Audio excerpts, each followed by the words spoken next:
Good evening. I would like to call to order the Kaiser City Council in regular session. It is Monday, October 6th, 2025, and ask our city recorder to please call roll. Councilor Parsons? Here. Councilor Kohler? Here. Mayor Clark? Here. Council President Starr? Here. Councilor Duran? Here. Councilor Cross? Is she zooming in? No. She is not? Okay, then she is excused for work, if I believe is correct. Conference. Okay. Councilor Christopher? And Councilor Christopher is excused for personal reasons. Youth Councilor Guptill? Here. All right, thank you very much. If you are able, I ask you to rise, and I ask all of you to join us in the Pledge of Allegiance. I pledge allegiance to the flag of the United States of America and to the republic for which it stands, one nation, under God, indivisible, with liberty and justice for all.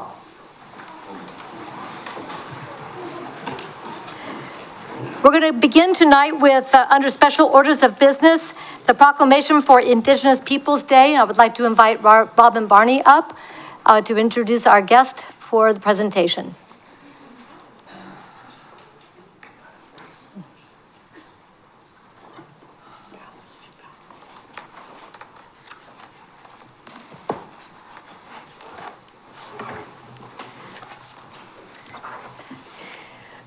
Good evening, Mayor and Councilman. It's a privilege to be here tonight. This evening, I'd like to introduce you to Jerry Benn. His dad moved his family to Salem in 1954 when that was the time where the tribes were terminated. Jerry attended South Salem High School, Chemeketa Community College, and then went on to work in the corrections where he was there for 12 years. He then moved to a job in the Bureau of Indian Affairs, worked to be Deputy Regional Director for the Northwest region, and he covers areas of Oregon, Washington, parts of Montana, and Alaska. Jerry has served on the Tribal Council for 3 years, back in 1999, and is serving again and was reelected for another 3-year term. Jerry Benn. Thank you for joining us tonight.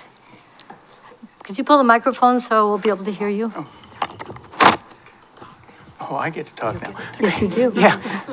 Well, my family, like she said, we were moved here after termination. My dad worked at the Oregon State Corrections Division for over 30 years. We had a lot of family members who were moved here after termination, and Dad worked very hard to get our tribe re-recognized. He was on the group that instigated our re-recognition. We have a strong history in the Willamette Valley. Dad tells me stories of the families who came out here and worked in the hop fields. At that time, it was north of Salem, which was probably Kaiser. There was a lot of hop fields. A couple of weeks ago, we were out north of here and visited one of the parks for our Salem area office picnic. And we drove through all of those hop fields, and I think Dad had flashbacks because of all those fields. And they were probably some that they worked at a long time ago. And we had a lot of family members who came here in the summer, worked the fields clear into the 60s and 70s, working in the berry fields and the bean fields around town. So we have a strong history in the Kaiser area. And I'm very pleased to be here. And the Siletz tribe is going to be a large part of the community going forward. On a personal matter, I'm really pissed at you guys. When I go to Vegas, I have to bring back Raising Cane chickens for my grandkids. And we were totally excited. We're not going to have to go to Vegas anymore to get Raising Cane. Now you guys squished that for a little while anyway. So yeah, I'm going to miss Raising Cane. I don't think they've given up on the Salem-Kaiser area. Just saying, I think there's a big fan base. Thank you so much. I also want to recognize that I was able to attend the ribbon cutting at the new housing for the Siletz community over off of Blossom Drive. I think that was last week.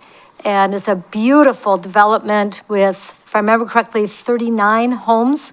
39. From 2-bedroom, 2-bath up to 4-bedroom, 2.5 bath, if I remember right. And for families that will be able to be in community. So congratulations on that beautiful community. And we hope to develop even more in the near future. Well, I hope you are very successful in that. It's a greatly needed for people in our community and for tribal community. With that, I would like to read the proclamation, which reads as follows.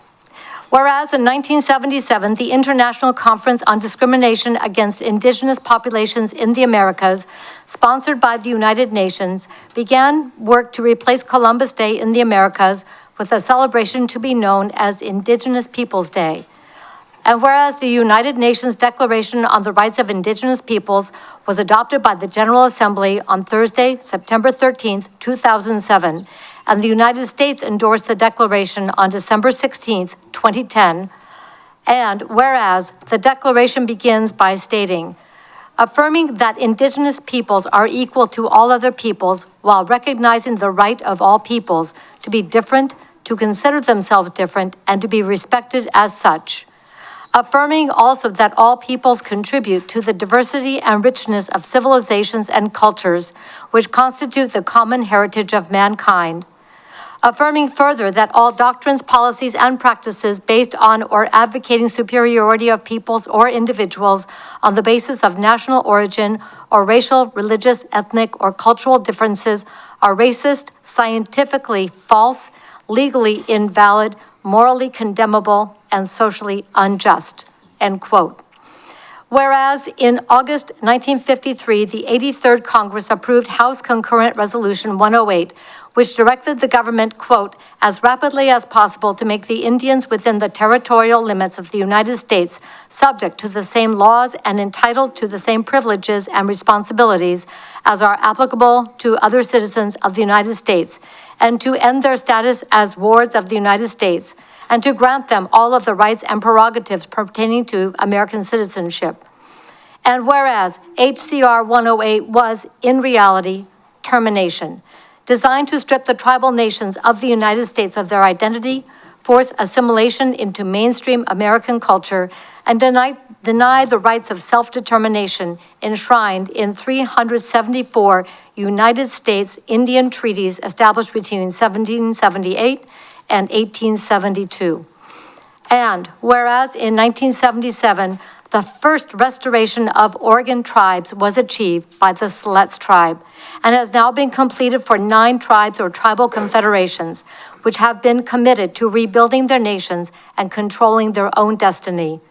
And whereas the people of the city of Kaiser recognize and acknowledge the city is built upon the homelands of the people of the Confederated Tribes of Siletz Indians and Confederated Tribes of Grand Ronde, and further recognize and acknowledge the many contributions made to our community through their knowledge, labor, spirituality, technology, science, philosophy, arts, and culture. Now, therefore, the Kaiser City Council, assembled here in regular session, does hereby proclaim October 13th, 2025 as Indigenous Peoples Day, and further proclaim that the City of Kaiser shall continue its efforts to promote the prosperity, dignity, respect, and self-determination of Indigenous persons in our community. Ladies and gentlemen, Indigenous Peoples Day.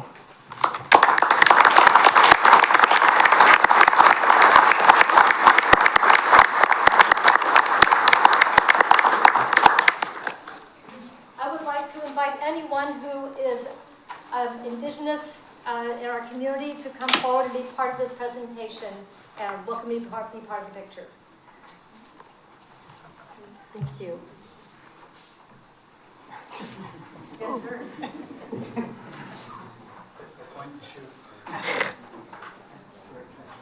Yes, he is. All right, everybody ready? Say, I want to be here? Yeah, I do.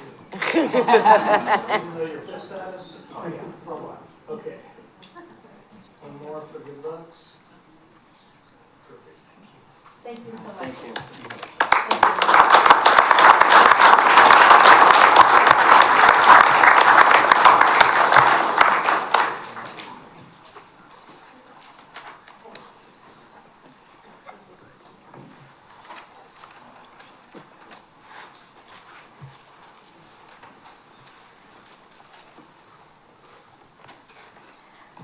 Next, I believe we're going to turn it over to the chief for the introduction of Community Services Officer Danielle Breitbach. Come on up, Danielle. Danielle's quickly become one of my favorite people. We opened up this position, I don't know, probably about 6 to 8 months ago, and she was obviously one of our top applicants, and we decided to scoop her up as fast as we possibly could. So she's actually been working for us for, it feels like longer, but probably 2 months, about 2 months now. A community service officer is a non-sworn position within the community. You'll see her in the Dodge Durango pickup with some blue striping on the side, American flag. It looks amazing.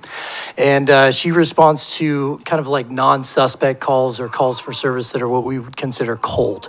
Graffiti, some of the homeless encampments, and some parking complaints is going to be some of her main priority duties, as well as she is great at graphic design, so we're going to utilize some of those skills as well. So anyways, a little bit about her.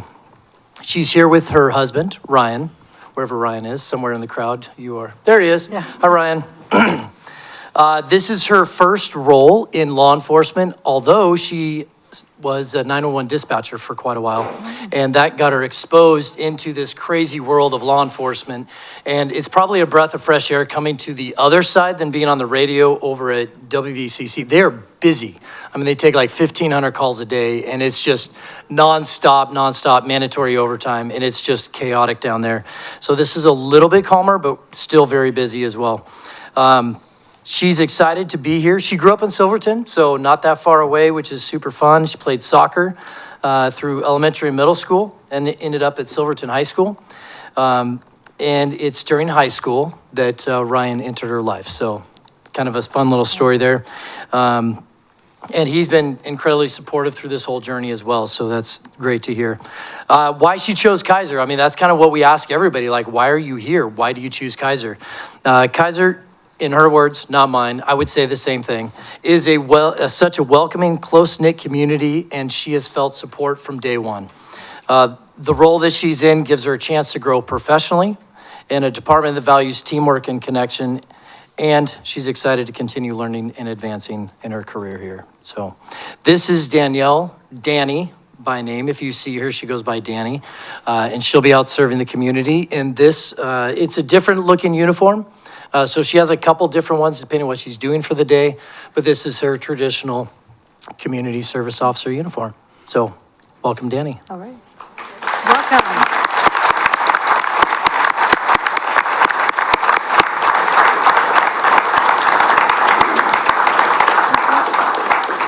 Chief, photograph. Yes. Yep. Yes. There you go. There you go. Shake hands again. Now, look at me when you do that. Thank you. It's hard to find good help anymore. All right, now you can do it.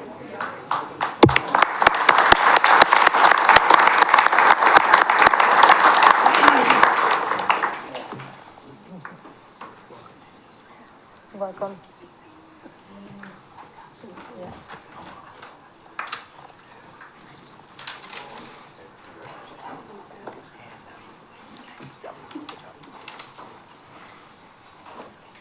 And continuing with Chief Copeland, I believe you have 3 officers who will be receiving their badges. Yes, excellent. The 3 of you folks want to walk up here? We didn't mean to do this, but it is, actually we had Breitbach, Barker, and Bevins, and I thought we were going to put them all together, but, and then Josiah messed it up and his last name does not start with a B, so. I don't know, we should have done him on a different night, sorry, apologize for that. I told him whatever order you stand in is the order you're going to get introduced, so. Someone who's near and dear to my heart is Eric Barker. He's a Kaiser guy, grew up here in town. Actually, before he was amazing, Ken Barker hired me back in the day, back in 2002. Thank you for my job, appreciate that. And I've known his family forever. So this is a warm welcome for us as Kaiser citizens to have one of our own who went to school here, went to McNary here, played football, basketball, and did all sorts of fun things in town. He left us and went to Montana, and Montana's beautiful, but he decided to come back. Thankfully, he was at Montana, the University of Montana, playing football for a couple years, meaning quite a few, and then got his bachelor's and master's degree in business administration. So he moved back to Kaiser's hometown, and he just wants to get back to his community. So he spent a lot of time making himself better. And I'll tell you, I coached, I wasn't the head coach at the time, but I coached at McNary when he was quarterback there. And if you don't know Eric, Officer Barker, whatever you want to call him, one of the greatest leaders I've ever seen in my life. And I remember my son was a freshman, also wanting to be a quarterback at the time. And I said, hey, what you need to do is watch the way he leads this team.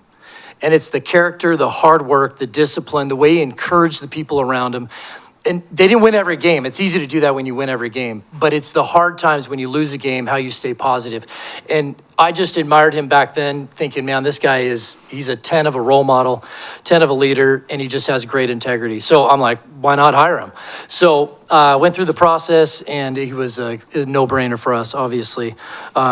So his better half is here, which is great. Thank you, Chloe, for hanging out with us. Anyways, some other fun people, his dad, Kurt, and his mom, Suzanne, and lots of other people. Some, the previous law enforcement as well in the group. I could name them all, but then, I just named the important ones. Anyways, it's good to have him here. It's great to have him. Thank you, Eric, for being a part of Kaiser PD. Next, we have Officer Gillette, and he's with Dad and Mom, Bob and Rose, and Allie, his sister, and brothers are here. Another sister, Addie, and Don, the grandpa who started all of this. Thank you very much. Anyways, as you get to know, and I didn't know him before he applied, but as you get to know the folks that have applied and are working for you, I just have a genuine respect for who he is as a human and what he's going to give to our community, which is really what we look for, right? It's outside the walls. How is he going to interact with folks? And he's going to be amazing for us and for the community. Previous jobs, he dabbled in some firefighting. It was more wildland, so it wasn't a traditional firefighter. He was also in the Marines. And he did some fishing out of Sitka, Alaska, which is super fun. And the reason why he chose Kaiser, thank you for choosing Kaiser, is because he heard positive things about our department. And I will tell you, if you don't know, these three could get hired anywhere. There's so many openings, they could go anywhere to any agency and get hired on in a heartbeat. And so we're honored that they applied with us and they stuck it out through the process. But he heard positive things about our department, and then he did a couple ride-alongs and just kind of fell in love with the department and the members. And he said that our officers, just as I told them, that they carried themselves well and in a professional manner. So that's a kudos to those already working here. And then he seemed to think, and I agree with you, that our leadership takes an active interest in the officers and the community. So anyways, we're super happy to have you here. Thank you so much. And he's in the third week of the academy right now. So eventually he'll be on the road, but it's going to take a while. Oh, and Eric has to go to the academy as well. So he starts next month. Last but not least, I'm going to introduce someone I tried to get hired on here about 10 years ago, and he just had another opportunity over in Staten. So he started in Staten in 2012 as a reserve. He came here as part of the Reserve Academy, and I fell in love with him immediately. Very kind, humble, every attribute that we have, all of them do have all our attributes, but just a real genuine human. And I remember talking to him hey, how about Kaiser PD? He's like, I'm with Staten. I'm loyal to my agency. So he's been with them since 2012, got hired on full-time in 18. And since then, he's just made himself better. A drug recognition expert. If you don't know what that is, it's a very hard school, but it just helps through DUI cases and all sorts of stuff. He's a motor officer as well, which is a really tough school to go to. But he rode a motorcycle over in Staten for a while. He's a field training officer, although he's currently being evaluated by a field training officer because he's fairly new. A couple more days, that's what I hear. And a field sobriety instructor as well. So all of those things are pretty amazing, especially when it comes to traffic-related incidents. Shockingly, he enjoys riding motorcycles on his time off, which would translate into being a motor officer. And, one of the reasons that he said he wanted to be here, besides the fact that he grew up here, went to McNary, and has lived here his whole life, was kind of like, you should be here anyways. It's the people, the culture of the department, and wanting to give back to this community that he's already been a part of for his entire life. So, and he's accompanied by his better half as well, Melanie. So thank you for being here. Some of the friends and family that might be in the crowd are his mom, stepdad, stepmom, brother, his wife, and lots of friends. So even a couple that I know. So anyways, great to have you guys. If I could have Chloe, Melanie, and Bob come up and grab a badge.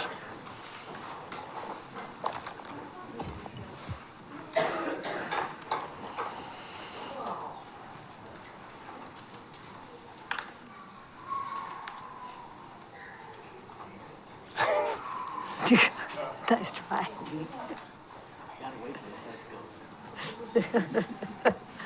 And what we've decided the last couple times is to do a kind of a ceremonial badge pinning by those who probably are going to help them through and survive this career. We ask them to choose who they want.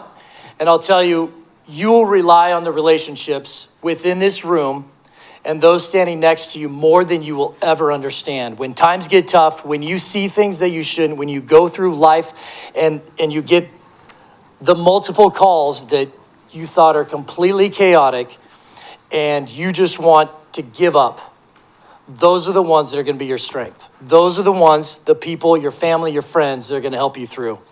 And I'll tell you, rely on those relationships, keep them strong and keep them healthy, because if you don't, life just kind of falls apart. And we want you healthy when you retire so you can enjoy life. So thank you. Please put those badges on them so they can be official.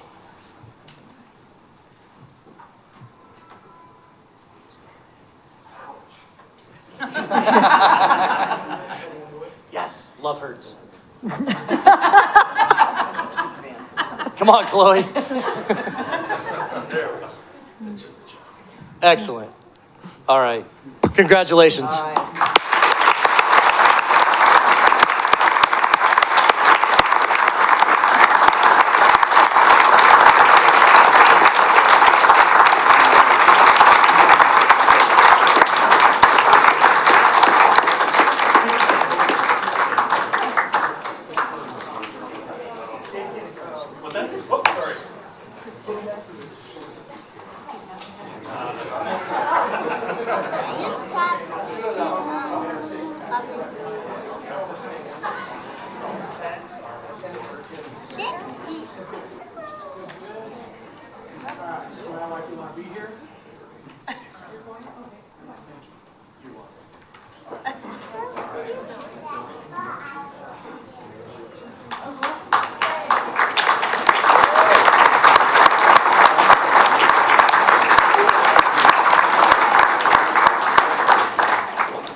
Excuse me? You didn't say his name.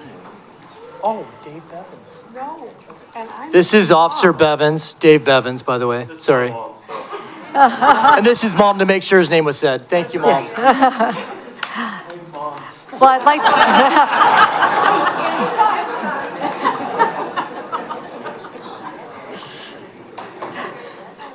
if families and friends would like to gather in the living room area for pictures and so forth, I would invite you to do so at this time. And we'll take a pause as people exit for that. And again, congratulations. Thank you to all who have chosen to serve Kaiser in Kaiser's Finest, our Kaiser Police Department. And we will be then going to committee reports. I have one and that is Jeremy Grenz is going to give the report on the Planning Commission. If you want to come on down.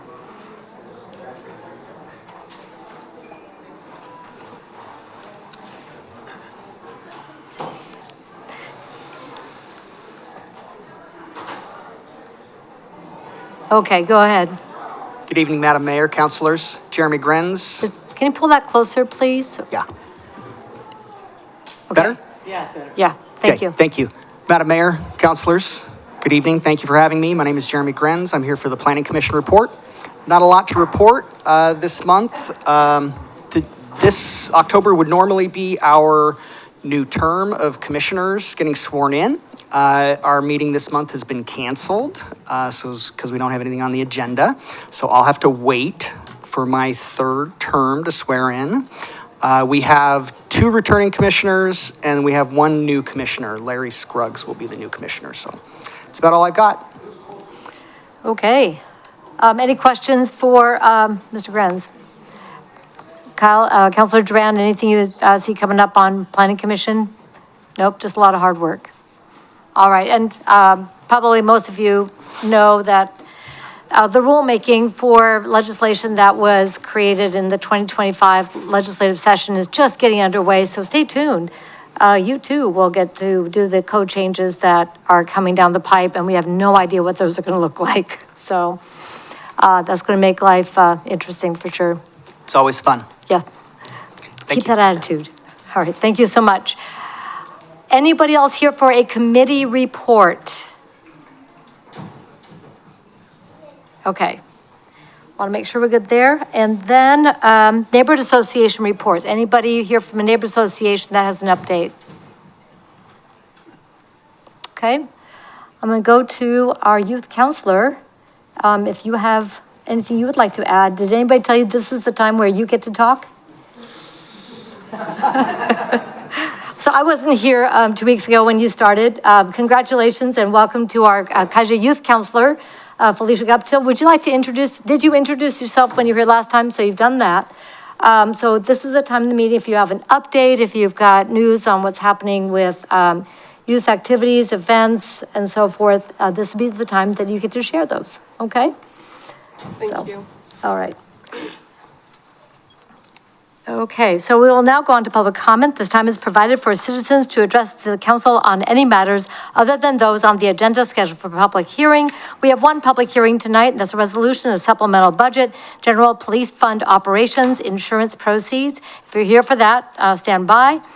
We also have a number of people that want to testify in regards to item 9B, and with everybody's concurrence, I would like to have all of them address the council when we get to that agenda item, so we can do everything all at the same time.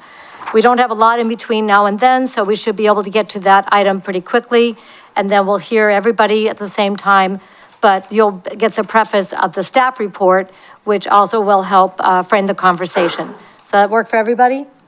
Okay. We will do that.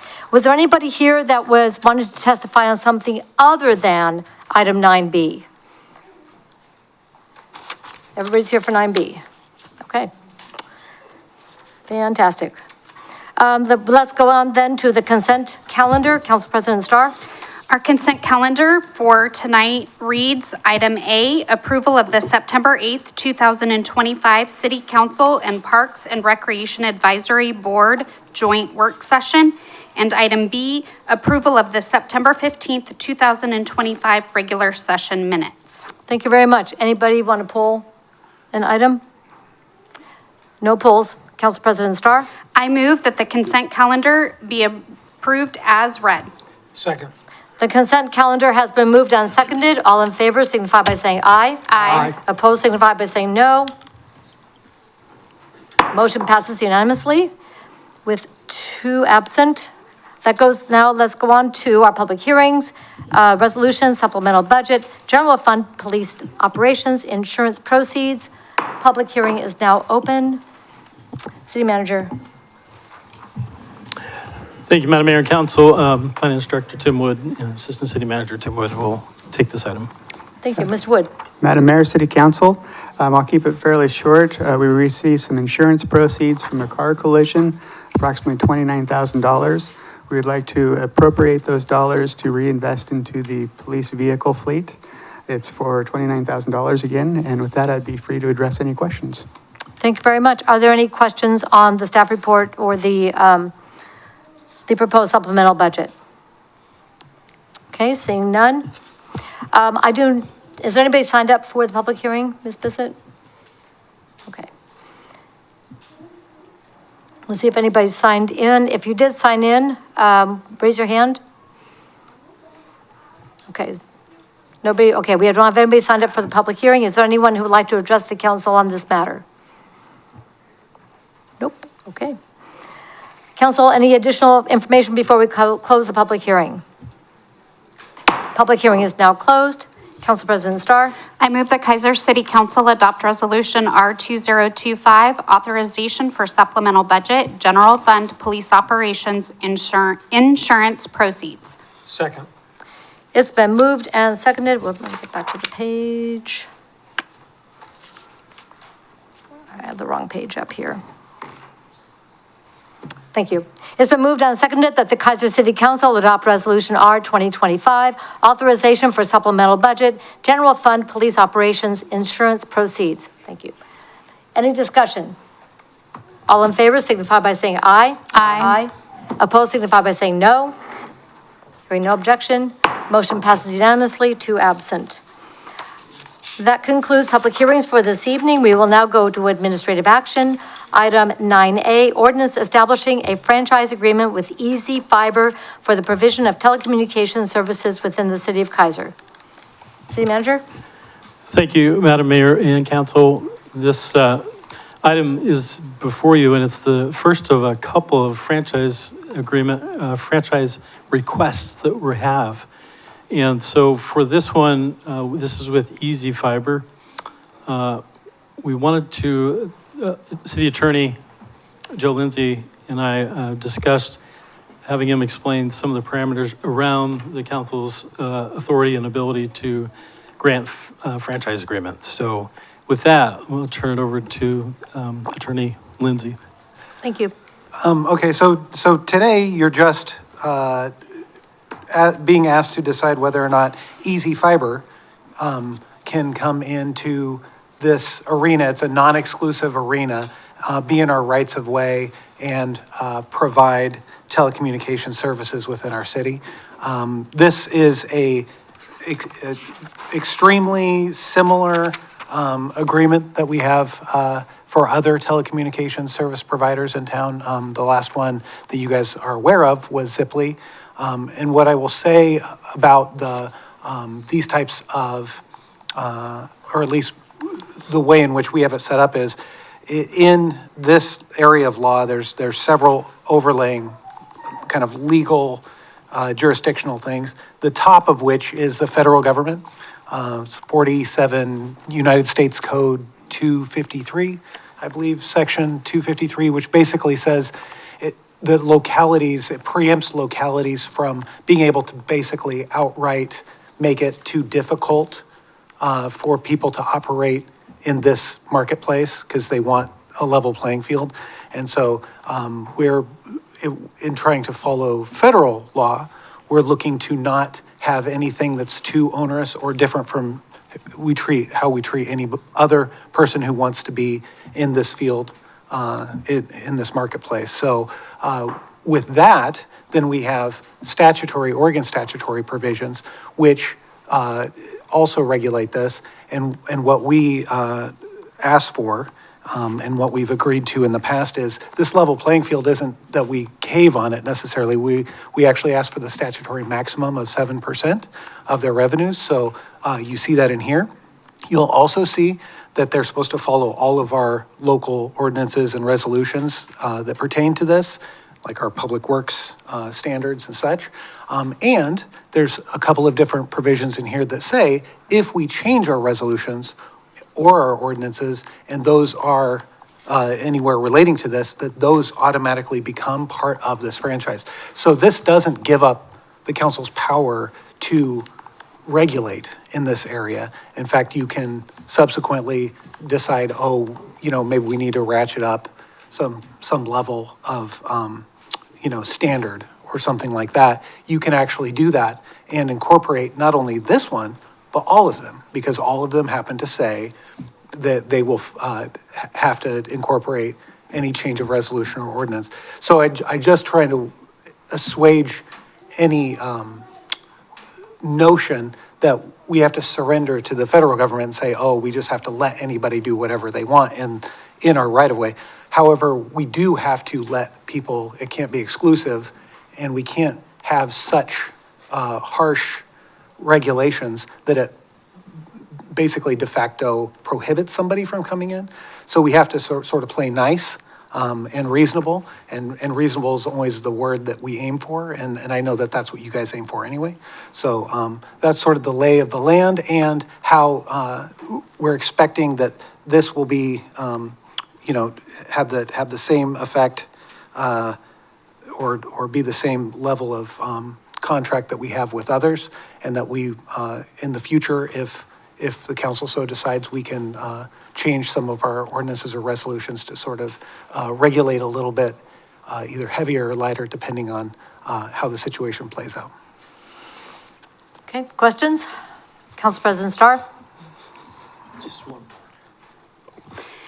I'm not sure who to direct this to, if it goes to Mr. Lindsay or Mr. Brown, but what steps will be taken or have been taken with this agreement to ensure that we mitigate the issues that we faced in certain areas with Ziply? Because we're still seeing, I think, damage done in the sidewalks in front of people's homes, et cetera. I can't imagine that work is going to weather well through the winter. So who's on the hook for that? Because I think it's unfair to ask our property owners to fix it. And then the second thing is, how many times are we going to have these agreements come forth and our sidewalks and our streets get broken up and cut into and then refixed again? It just seems like that's a big concern I have. So curious on that. Well, so a couple of things. We have learned from the distant or recent history in terms of a complete rollout that looked to, put the infrastructure in citywide. I'm not sure what some of the companies would be willing or wanting to do, but that's a very expensive endeavor. Some of these companies, they can do business through other people's fiber. And so some companies come and they piggyback off, oh, you've got new infrastructure, I can come rent it for a certain price and make money and have some customers that way. So that does happen in this industry. But what I will say too is with our permitting process, we've learned, that we want to have really good responsive contact with folks. And so every time these people are coming forward now asking for this same agreement, we make sure and have upfront, Adam and I have had a couple of upfront conversations with folks now about how responsive, what responsive actually looks like, what professionalism looks like, how quickly you're supposed to actually repair and actually bring it back, not just, temporarily patch it up, but actually really put everything back to the norm, because that's what's supposed to be happening. And how quickly and responsively if you break something, how much you communicate in the forefront and then along the way. And so we are being more vigilant about having those conversations and having those relationships up front. And then the tail end of that is we'll make sure that we're more explicit in our permitting process, what the conditions and requirements are, so that we can make sure that, you could revoke that permit if those aren't being followed. So, Thank you. yeah. And I'd just add to that, you kind of covered it, we would require a plan up front. Tell us what you're gonna do. Are you gonna build the whole city? You're gonna do part of it? And a point of contact who can resolve issues at people's homes. And then the last part of your question was, whose responsibility is it? It's the franchisee's role to fix that, and they're on the hook until, and we won't let them off or sign off on the permit until everything's resolved. So, and then I would also just answer one misnomer that I think you all get, and I know I certainly get or hear, and that is, well, you know, the city is getting more franchises, there must, you know, be getting just more money. And as we think that through, we realize for a long time, we've really had minimal choice of how to get fast, high-speed internet. But as more of these companies come into our community and offer it, it's going to drive prices down. The city's revenue is a fixed amount on what is sold. And I mean, only to the extent where it might expand demand, but more than likely, it's probably a revenue loss for us to add additional franchisees. But as our city attorney said, we can't say yes to some and no to others. So, Madam Mayor, may Mr. Lindsay? I should also mention, so it's Austin Christopherson is here from Easy Fiber as well. So I wanted to make sure he showed up because he thought it was important enough. And if you guys want to hear from him, he's available. I would love to hear from him. Please come on down. Thank you for being here tonight. We really appreciate it. Of course. You got to see community in action tonight. Yes, I love it. My name's Austin Christopherson. I'm the Director of Government Affairs for Easy Fiber. I'm actually local to the Pacific Northwest. We have our office in Kent, Washington. I come from Seattle, Washington today. But I just want to introduce us as a company. We do things a little bit differently than other telecommunication companies. We actually invest in the communities we serve other than the 7%, as mentioned by the city manager. We have a community impact team that has a quota of 5 to 7 events a week in the communities that we serve. We're going to have a regional office here in Oregon. We're going to have a community impact person here to help make sure that if there's any games, such as like for a football game or something like that, we're happy to help and invest in that community. We have the luxury of being the 5th largest independent internet company in the country right now, as we just acquired Tachus over in Texas. So we get a little bit more flexibility than most of these bigger companies. So we love to work with the cities. We have a team. You obviously have me, and I'll stay around to give my card out and mix and mingle. But we also have our head engineer who will also be having many pre-construction conversations just to make sure, Council President, that your concerns are addressed. We typically don't move to the next thing until that last thing was restored, same or better as before. Thank you. Yeah. Well, thank you very much. So you're going to leave your card and additional information on the company, and we really appreciate you taking time to be here and answer questions tonight. Of course, and I appreciate the time here. Thank you. Anything further? All right, thank you. Thank you. Okay, Council President Starr, do you want to put a motion on the table? I move that the Kaiser City Council adopt ordinance 2025, establishing a franchise agreement with Easy Fiber for the provision of telecommunications services within the city of Kaiser. Second. It's been moved and seconded that the Kaiser City Council adopt Resolution R 2025. I'll stay on my right page here. Establishing a franchise agreement with Easy Fiber for provision of telecommunications services within the city of Kaiser. Any further discussion? All in favor signify by saying aye. Aye. Opposed signify by saying no. Motion passes unanimously, 2 absent. Thank you very much, and thank you for joining us tonight. Next up is item 9B, letter of intent to award Kaiser Little League Management. Yeah, that's going to be after that. Okay. And I'll turn it over to Mr. Brown. thank you, Madam Mayor and council members. We let a request for proposals in August of this year and received them on September 3rd, Can you 2025. give it to Ms. Bissett, please? A Right there. group of 6 evaluators independently scored these 3 proposals, and 2 vendors were then subsequently asked to come give a in-person presentation. The in-person presentations went very well. I want to tell you, we had a good group from the Parks Committee. We had Lisa Sajeka, Robert Johnson, and Bill Lawyer from the Parks and Public Works Department.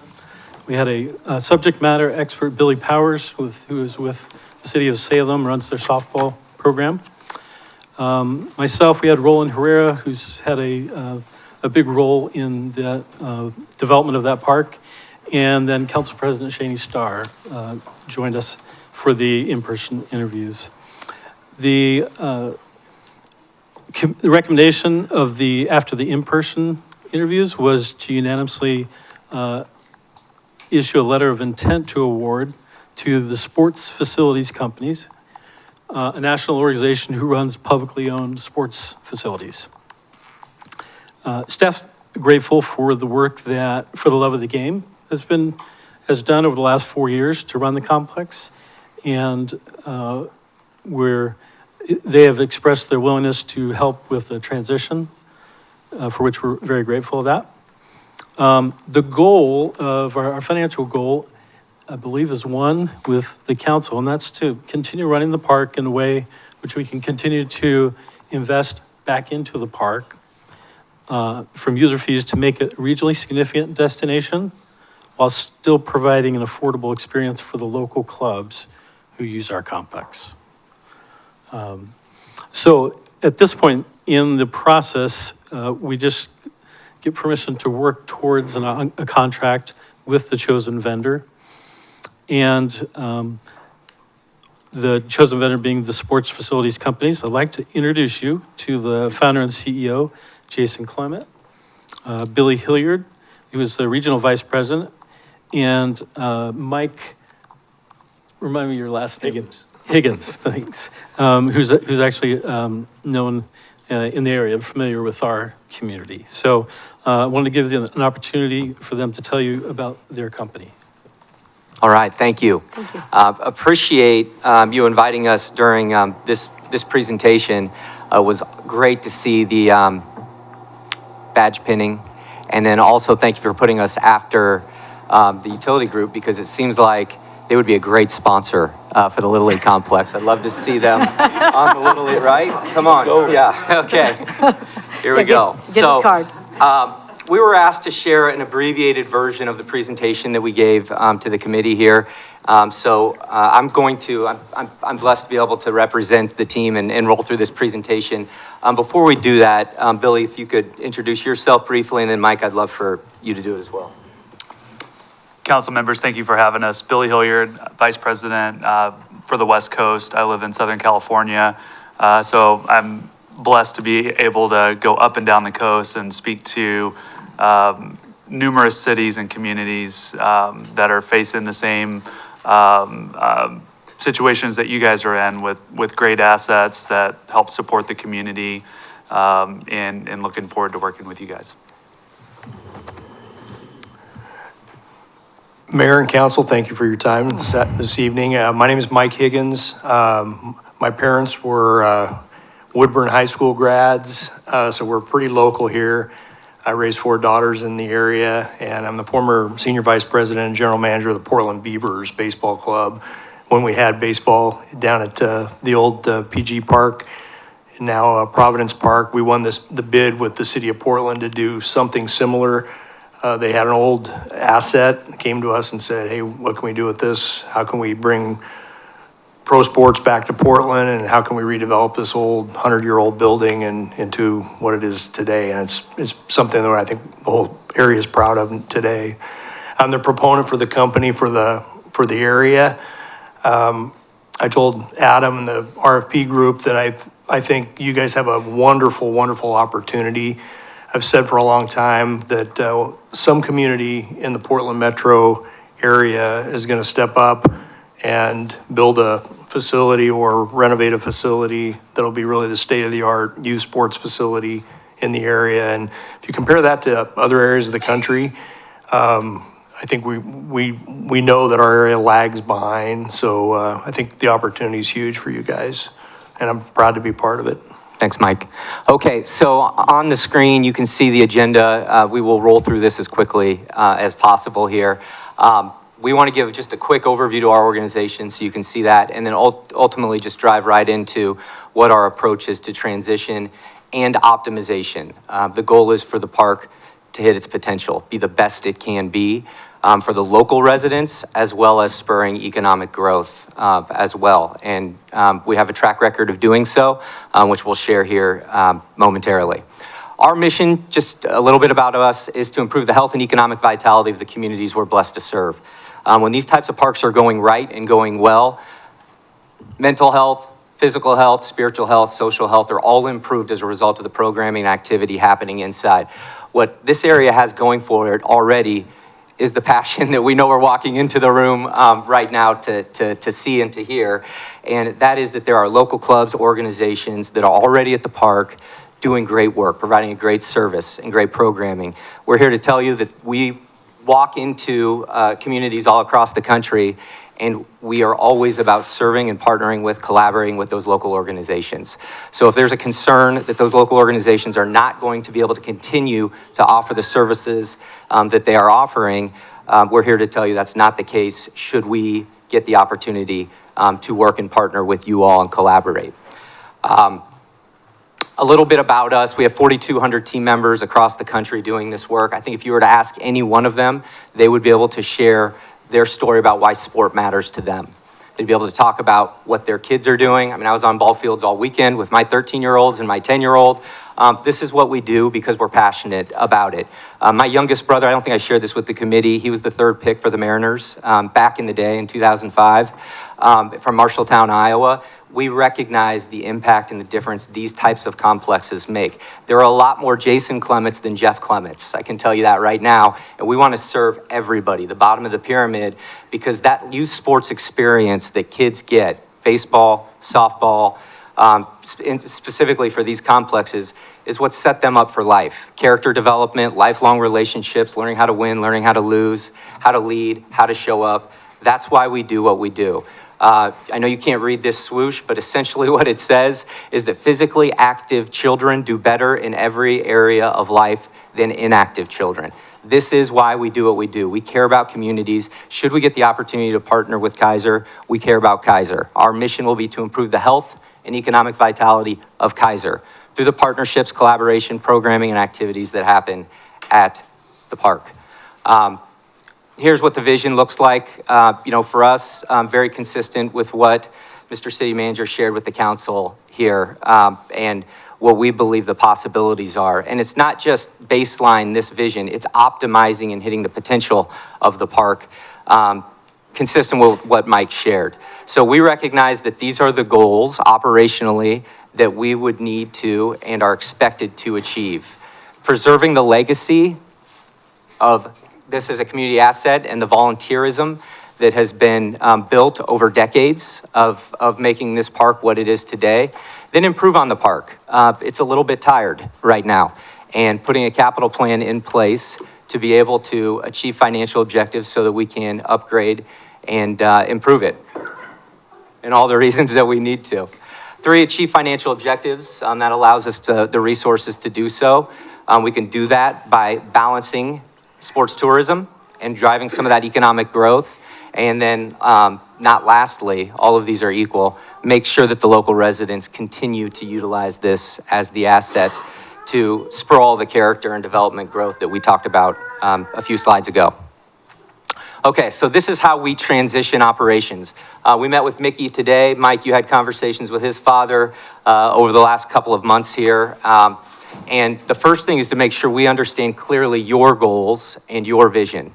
It's your vision, it's our responsibility to make sure we set up the operation to do that. So if the vision of the council is to make, and the city, is to make sure that the local residents continue to have access consistent with what they've had in the past, that's exactly what's going to happen. Our model is such that we don't have a conflict of interest. We represent the city, that we're an extension of the city.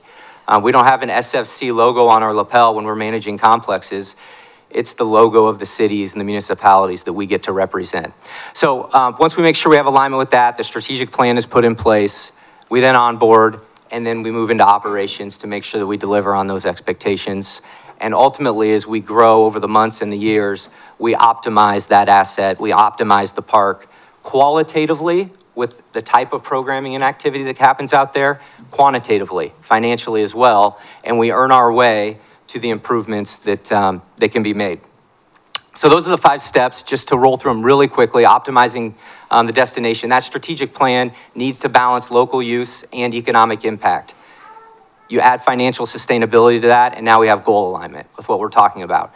I want to be really clear. We don't go off and just create this plan and then just start executing on it. We provide that to the city, the plan, which includes a budget, and you approve it. We don't make a move until a budget's approved, which includes a fee schedule and everything else associated with it. It's your asset. We're stewards of that asset. So that's the way that we work in every community across the country that we get the opportunity to work with. As it relates to the capital improvement and venue assessment, we prioritize safety and wellness areas first. Those are the things that need to be improved first and foremost.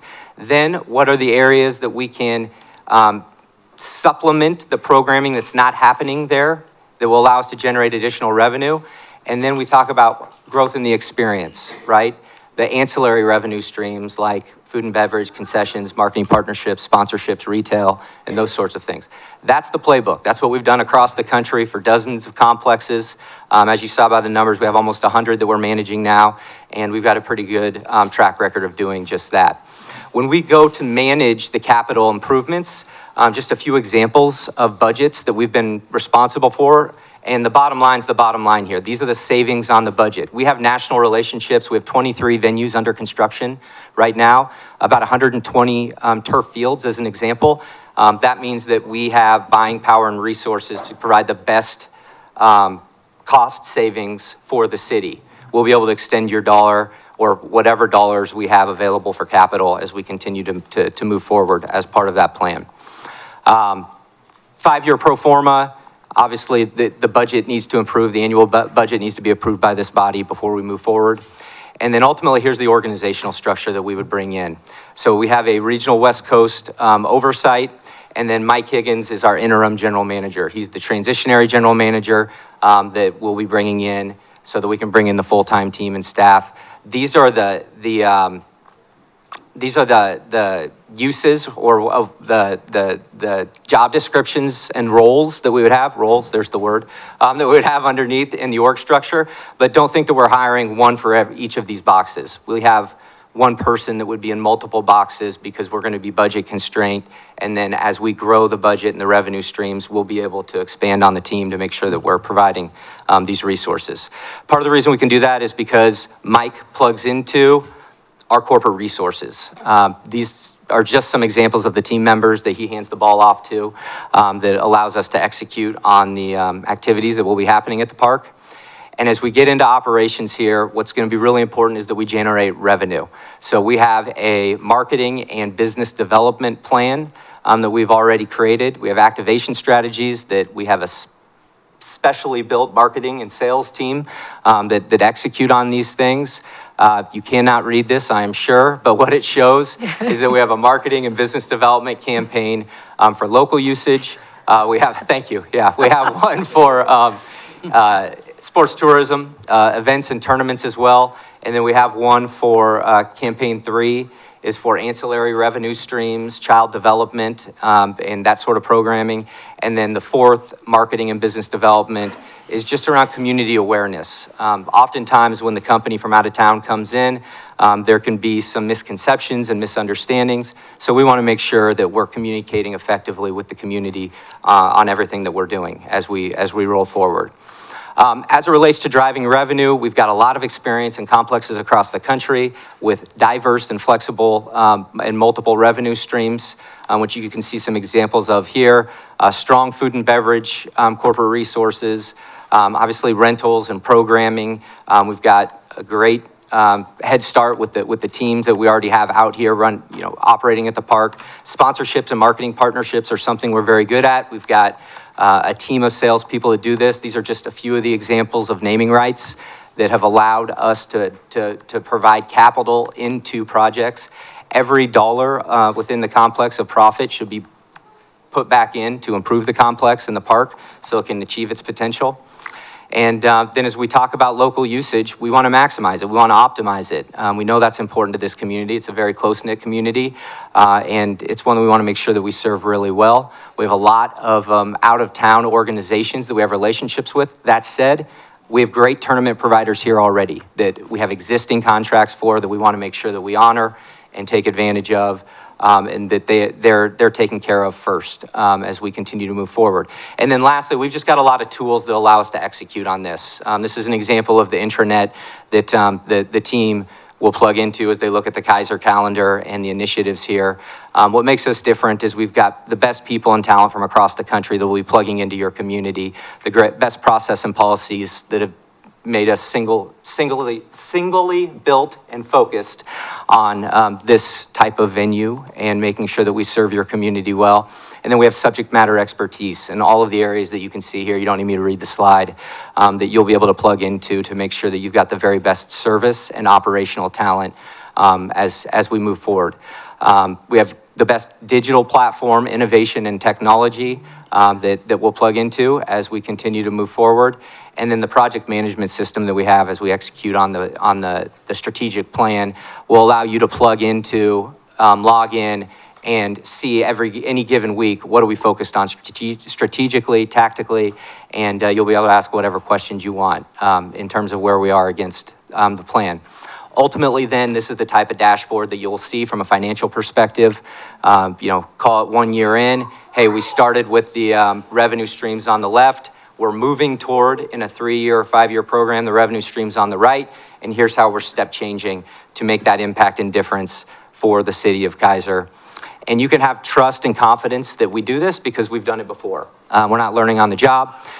You can see whether it's Elizabeth, and we can get into any examples you'd like to see, whether it's Elizabethtown, Kentucky, Naples, Florida, Sandusky, Ohio, Brandon, Mississippi, which was a very similar situation in terms of the level of revenue that was being driven here. You can see the numbers in terms of the increase year over year in revenue, the increase in concession sales and food and beverage, the increase in hotel room nights and what that meant in terms of revenue coming back to the complex and into the community, how we were able to manage staff costs because of our corporate overhead and the leadership that we're able to provide from that perspective.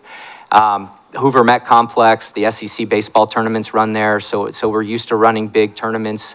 And we think there's probably an opportunity as well to partner with the stadium in bringing some of the larger programs and assets to the table while we're rebuilding the park and renovating it and getting where it needs to be. So lastly here, I'm just gonna scroll through because I know it could be a long night as we continue to move forward.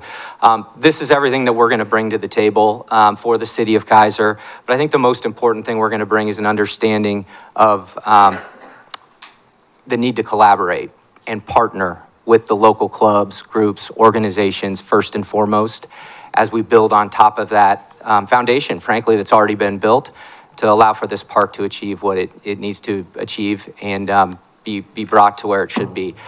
The last piece on this, and this is, I promise, the last slide. Again, you can have trust with this because this is what we do for municipalities across the country. We've done it for 23 years. We've built our reputation. 3 years ago, a third-party organization did a Net Promoter Score and surveyed all of our clients. And ultimately, you can see here what the scores look like. I could give you the full report, but we're really proud of the relationships we built in partnership with the municipalities that we get to work with. And that only comes by collaborating, partnering, and then ultimately delivering results. So thank you for the time here this evening. We know that it is a charged topic, as it should be with youth sports when we're talking about our families and our kids. And we want you to know that we appreciate your confidence in us. You'll have our best, and we will serve you well.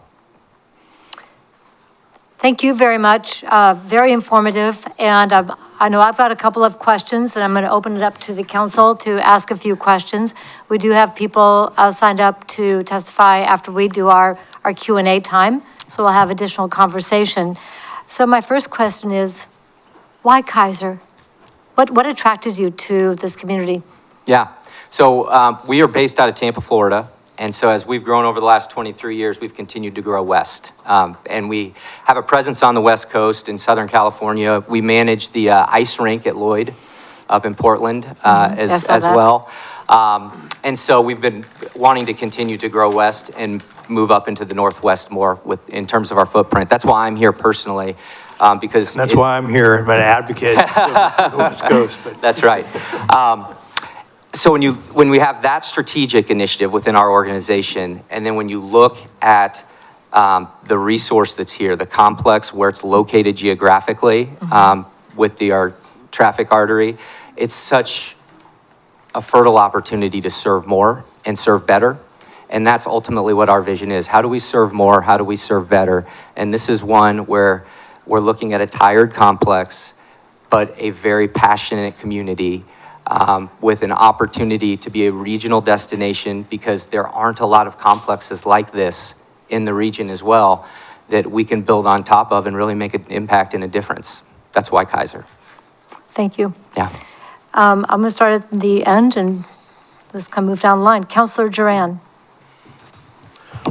I guess my biggest concern is how this is going to affect the kids. And you kind of answered a lot of those questions already.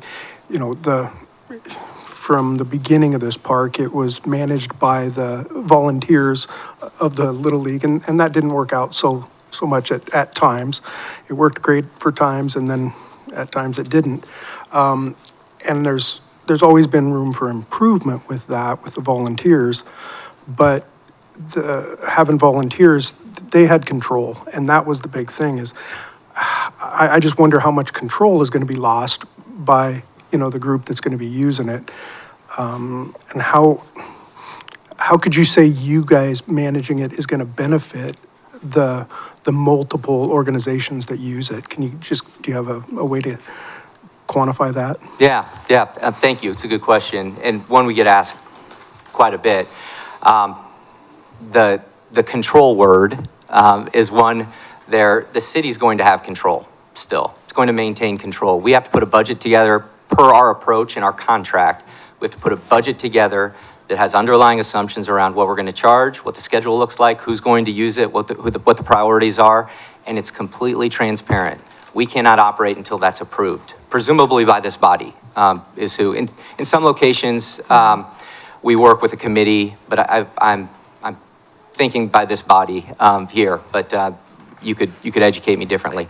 So that answers the control question. Our job is to hear the vision, put the strategic plan together, provide recommendations based on what the goals are and objectives, provide that plan to you, you shoot holes in it, and we go back to the drawing board until we get there in terms of what it needs to be, and then we can operate on it. What is unique here is we've got multiple organizations that have, I'm going to call it competing interests. We don't have a conflict of interest here. So we're going to be able to work with all of them and collaborate with all of them in the same way to understand, hey, what are your goals? What are your objectives? What are you trying to accomplish? Okay, let's talk about what we can do to get there. We see a lot around the country, and we're going to be able to bring solutions to the table that maybe some aren't even aware exist. So that's how I would answer that question. We're here to collaborate. We like to say collaboration is our strategy, and that's how we do it. Okay. Follow up? I was going to add too that typically it's one of two ways. Sometimes it's verbal through meetings when we get those strategic alignment. Other times it's through a kind of written document, like a program of work that you want to see and approve. So we're open to whichever mechanism you guys choose. I think it's important to note as well that it's not thank you. It's not a set it and forget it, and you all of a sudden have someone that's managing the complex that you don't communicate with. There's weekly communications, there's monthly communications and check-ins, and I think having that cadence is paramount to making sure that the goals and vision are still aligned, and that there's still we're still driving towards that ultimate goal for the city. So my next concern, and I think this has been discussed multiple times with this group up here, is our intent is to keep the cost down for the local kids, for the Kaiser Little League and the local organizations. So how, I mean, do you guys have a structure that's already, do you guys already do that for other people? So you have a basic cost for, you know, out-of-town use, and then a less expensive cost for the local teams? We do that regularly, yep, Okay. around the country. And Council President, you guys can set and approve that. Right. But I'm going to piggyback on that, and I'm going to Council President Starr. We approve it, but it has to be fiscally responsible. That's right. So that's where we're looking for that, as you said, the pro formas on how does that work so that we actually can pay for what is necessary out there to keep that facility operating optimally for our local users as well as the economic opportunities. Right on, that's exactly right. And that's why we're going to want to supplement the programming, not with competitive programming, I'm going to be really clear, but with additional services, additional offerings that will allow us to generate more revenue while we're out there. The food and beverage operation is a great example. That concession stand can be improved significantly. Opportunity. Council President Starr. Thank you, Madam Mayor. You already got a bunch of questions for me before. Yes. So just one more. I wanted to tease out a little bit about the collaboration. In my world, we do stakeholder meetings. So where everyone that has an involvement or a vested interest comes to the table on a regular basis to have conversation and discussion. Can you talk about an example in one or more of your other communities where you have that? You bet. I'll use Hoover, Alabama as an example. We showed it up there. When we showed up in Hoover, they had 3 goals, 3 objectives. One was retain the SEC baseball tournament on the stadium, where the stadium was. 2 was spur economic growth with sports tourism in terms of new businesses, mixed-use businesses around, the commercial businesses around the city. And 3, these aren't in any particular order, by the way, all 3 were important, is make sure our local residents have access. We're outgrowing and outstripping our parks and complexes. So make sure they have that access. So we started the strategic planning process by meeting with every one of those user groups. And in Hoover, it was baseball, softball, they have a cricket contingency, they had flag football, they've got soccer, they've got lacrosse, because we had the long fields and the diamond sports as well. And then we have an indoor venue as well. So everything related to court, basketball, volleyball, wrestling, gymnastics, everything. And so we met with each of those user groups to understand how much space and time do you need, when do you need it, and you start to put the Tetris puzzle together, which is a schedule. And inevitably, people ask for more than they need, you know, because they want to grow and maybe box out somebody else. And so you just work through it, and we collaborate with honesty and transparency. Okay, show us the numbers, show us your schedule, what are you trying to accomplish, and you know, we plug it in and went that direction. What's interesting in Hoover, just to share the example briefly here, is that there was more opportunity, and we really, pardon the pun, hit it out of the park with the sports tourism and event business, right? And the summer week-longs and that sort of thing. And we got 4 months into the year, and we came into this monthly meeting that Billy was talking about, or Mike, one of you were, and I went in personally, I think I shared this with the committee, and went to the city manager and said, hey, guess what? I still remember the numbers. We budgeted for a subsidy in the first year of $114,000. And I came in with a reforecast that was going to generate $650,000 to the good. So we're talking about a $770,000 swing to the positive.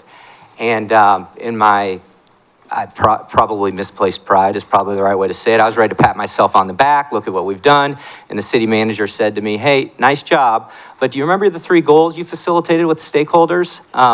Where was $750,000 bottom line improvement on budget? I was like, well, it wasn't there. Right.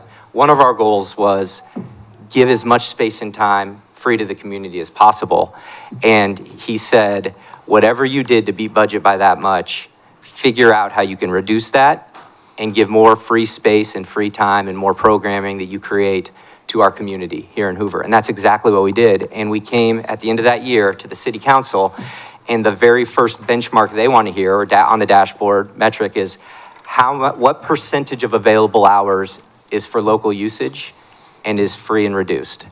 And 73%, that was that year's presentation number. I gave it personally, and it's the first and only time I've gotten a standing ovation from a city council. But it went well. So that's an example, I think, of working through it and turning the screws. But I can give it in every community that we work with. Very similar process. Thank you. Yeah. So I do have one more question, and I'll go to Councilor Kohler.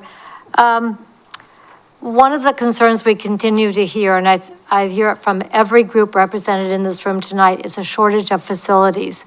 So one of the issues we've had with our Little League Park is the length of season during which we can use it, the usability of all of the fields, and it's all about capacity. Yes, there's the cost, but the other part of this equation has been capacity.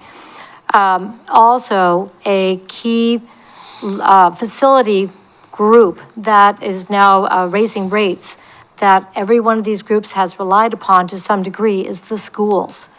All of those facilities are raising their rates because the school district also needs to do cost recovery. So as we're talking about this facility, and you just talked about the cost to the users, talk to me a little bit about the opportunity, i.e. the accessibility of space and capacity for usage. Well, as we put the capital plan together, you're exactly right. What we've prioritized after the health, safety, wellness areas is how can we increase the available time, the denominator, right, in terms of usage. So we believe synthetically turfing, having that in the vision is something that would be really important, at least the infield that is out there. We believe lights on more fields is something that should be in the vision because we can play later into the evening for both local usage and tournaments and events. And then, as I mentioned before, we believe upgrading the concession stands is important in terms of generating additional revenue. Opportunities to do that exist in marketing partnerships and, to your point, driving a more financially sustainable operation to get there. Again, that doesn't mean, increasing rates to the local users. We want to be in that Hoover balance and blend and rhythm that I referred to earlier. By the way, Hoover went from losing $1 million a year to now, this last year was a $1.2 million bottom line surplus. That's a lot of capital improvements. It's a lot of, they bring it all back into the general fund, frankly. So, that's a lot of potholes and roads that are improved. So we're really proud of the partnership that we have there and in the communities that we're in. And that's the vision that we have for the relationship and partnership here. Did I answer your question? You did. Okay. Thank you. Councilor Kohler. Thank you, Madam Mayor. Thank you for coming and trying to explain to us poor folks how we can do better. So how do you expect or anticipate working with the local groups in taking care of the park? There are a number of people in this room that are representing probably 4 different leagues that know where all the bodies are buried. And there are some... Hope not literally, but yeah. Well... I don't know, he worked out there, I didn't. So, there are people that have been working with that park from the very, very beginning. Yeah. And they know where all the problems are. Is part of your plan to coordinate working with them and having them help you understand where and what really needs to be done immediately? If they're willing to, for sure. And that's part of the reason we met with Mickey today, who was very willing to. Now, he was quick to say, I wasn't here 20 years ago, and well, like some have been.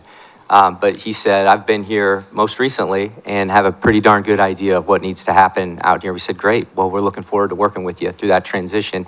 And similarly, anybody who's been here for decades, we know some are in the room, we absolutely in the first 30 days would like to talk with them, talk about keep, stop, start. That's our language. What's going well? What do we need to continue doing and keep doing? What should we stop doing? It's a waste of time or a waste of resources. What should we start doing? So if we get the opportunity to partner with the city, for those in the room that are stakeholders and user groups, those are the 3 questions. What should we keep doing, stop doing, and start doing?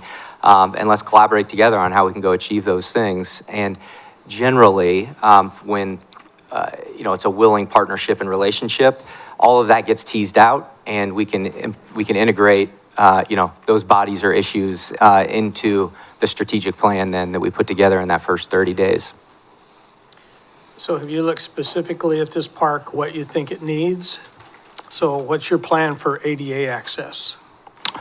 Well, we're going to have to work into it. I'm a licensed architect, by the way. I haven't practiced traditionally since we started the company in 2003. But, there are certain laws around what you can do and need to do and when in order to put ADA in place. How I would answer that is that we would need to put it in the strategic plan at the appropriate place and cost, because that's far more expensive than what most people recognize. But it's important. It's important.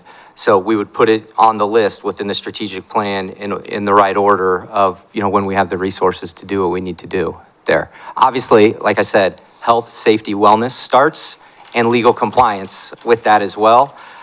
So there are certain upgrades that put you over that threshold to have to be more ADA compliant, when you make those improvements. So we would just make sure that we did that at the appropriate time.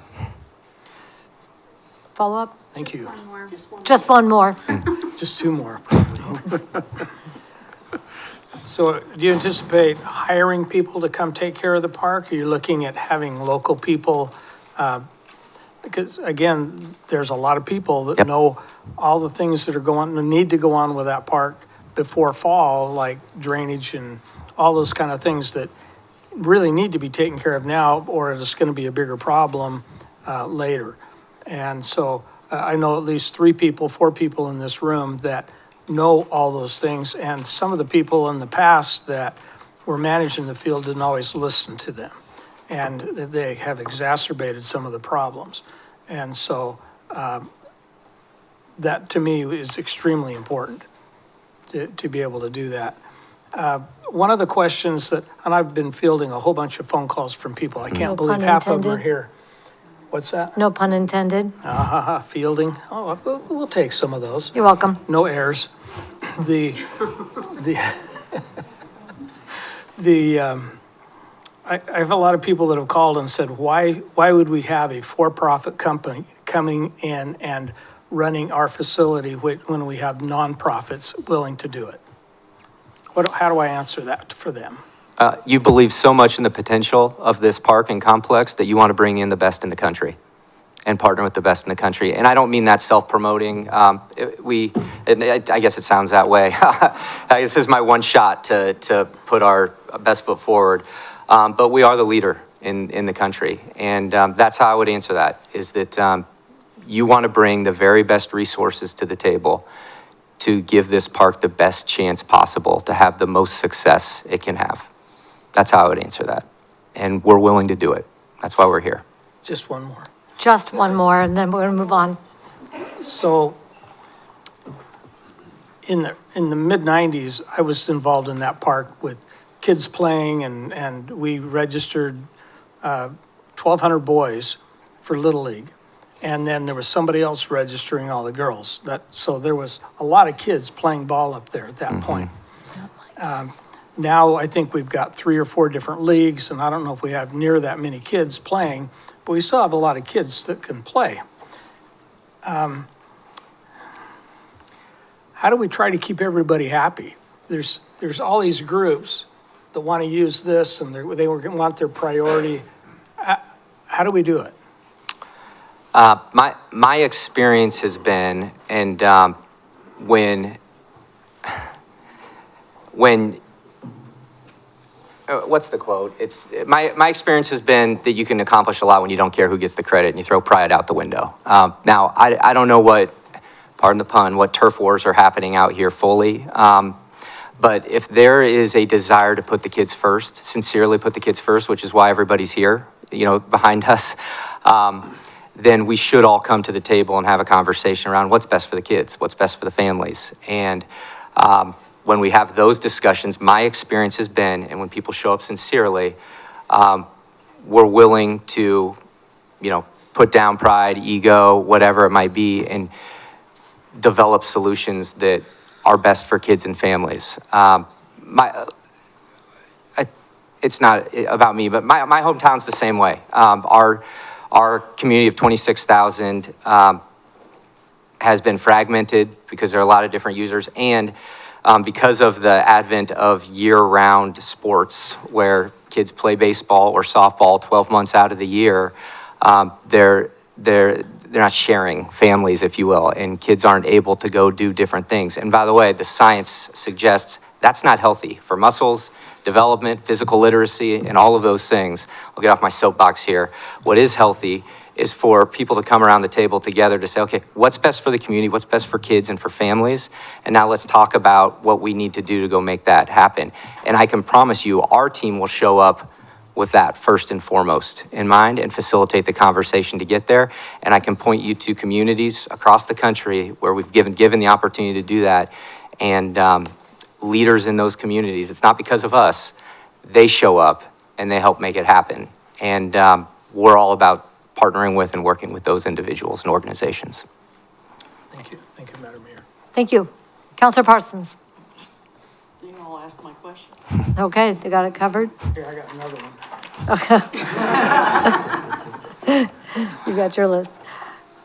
Well, I'd like to give our youth counselor an opportunity if you've got any questions or that you would like to share. Yeah, thank you, Madam Mayor. I was wondering, because I've had, my dad's coached the Little Leagues field, like some of the teams, and I've had brothers who have been through it. So what are the costs to manage the fields once you get that, like, all over? Because I feel like managing the fields, wouldn't that raise the price for the kids who are doing the programs? You're talking about like maintaining Yes. the fields? I mean, each community is a little bit different as it relates to, costs to water and irrigate. And there's a historical, and Mickey shared it today. He's like, hey, I'll give you all the historical numbers so that we can look at what he's done, what's worked, what hasn't, getting to talk with the folks that have been out here for a couple of decades and learn about what approach has worked here. And then what we do is we bring in our agronomists and others who have really good experience with field preventative maintenance and maintenance to put that budget and that plan together. But it's not just for the fields, it's for the buildings that are out there, right? It's for the concessions equipment, the restrooms. I mean, we want to all be proud of the product that we're putting out there to serve the community and the guests that come in and play here. So I'm not trying to skirt around your question specifically. I don't have the specific numbers of what it costs to maintain these fields specifically, but we have them, and we'll make sure that we account for what needs to happen to keep them at the highest level. Good. All right, thank you. Good question. Thank you so much for answering our questions. At this time, we're going to invite people who have signed up to talk. And if we have questions that come up after we hear from everybody, if you can take some notes, maybe answer some questions that seem to be frequent, we would welcome an opportunity to get those answers from you. You bet. Okay. Thank you. All right, thank you. What I'd like to do is acknowledge for the record the written public comments that were received, and all of these are on this topic. Letters were received from Sarah Robb, resident of Kaiser, Jenny Smith, resident of Kaiser, Jason Conwell, resident of Kaiser, and Todd Walling with OG Sports. Todd. What did I say? Oh, Talent. Todd Walling with OG Sports. No city recorded. So those will be entered into the record. Madam Mayor. Mr. Lindsay. Thank you. I just had one other thing to add because it happened today, right before the noon hour. We did receive officially, and it was timely, one protest about the process. And so it was submitted on time. It was submitted with the proper, at least statutory grounds. And so the city will have to respond to that. And that response will be within the week. Okay. And so if we're looking to move forward, that would be predicated on only if the protest in this matter wasn't successful. Okay.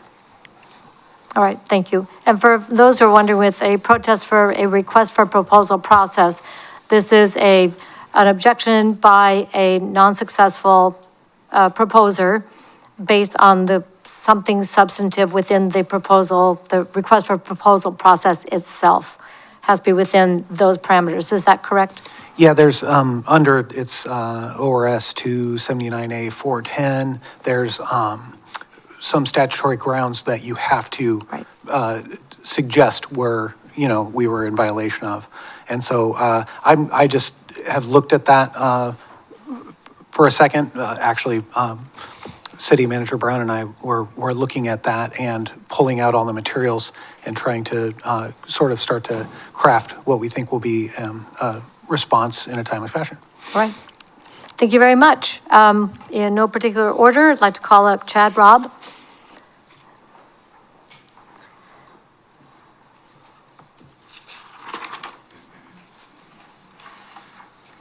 And if you could just give your name, city of residence for the record, and then time is yours.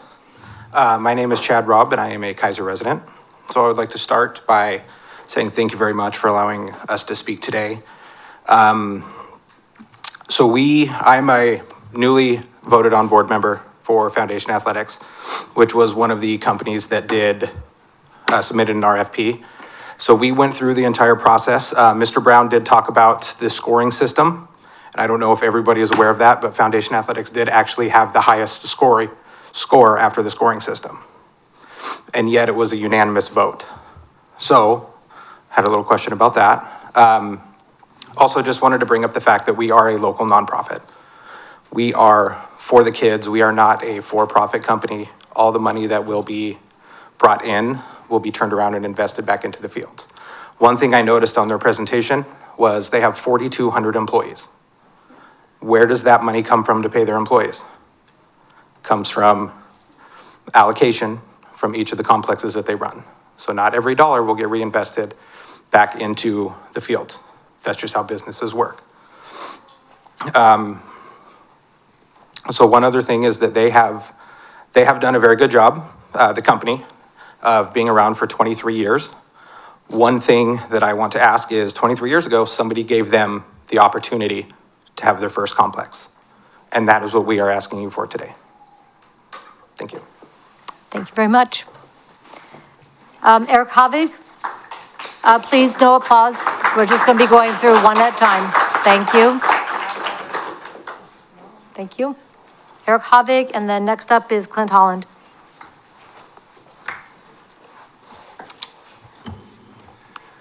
Mayor Clark, Council President Starr, members of the council, thank you for having me. Eric Havik, I live in Dallas, Oregon.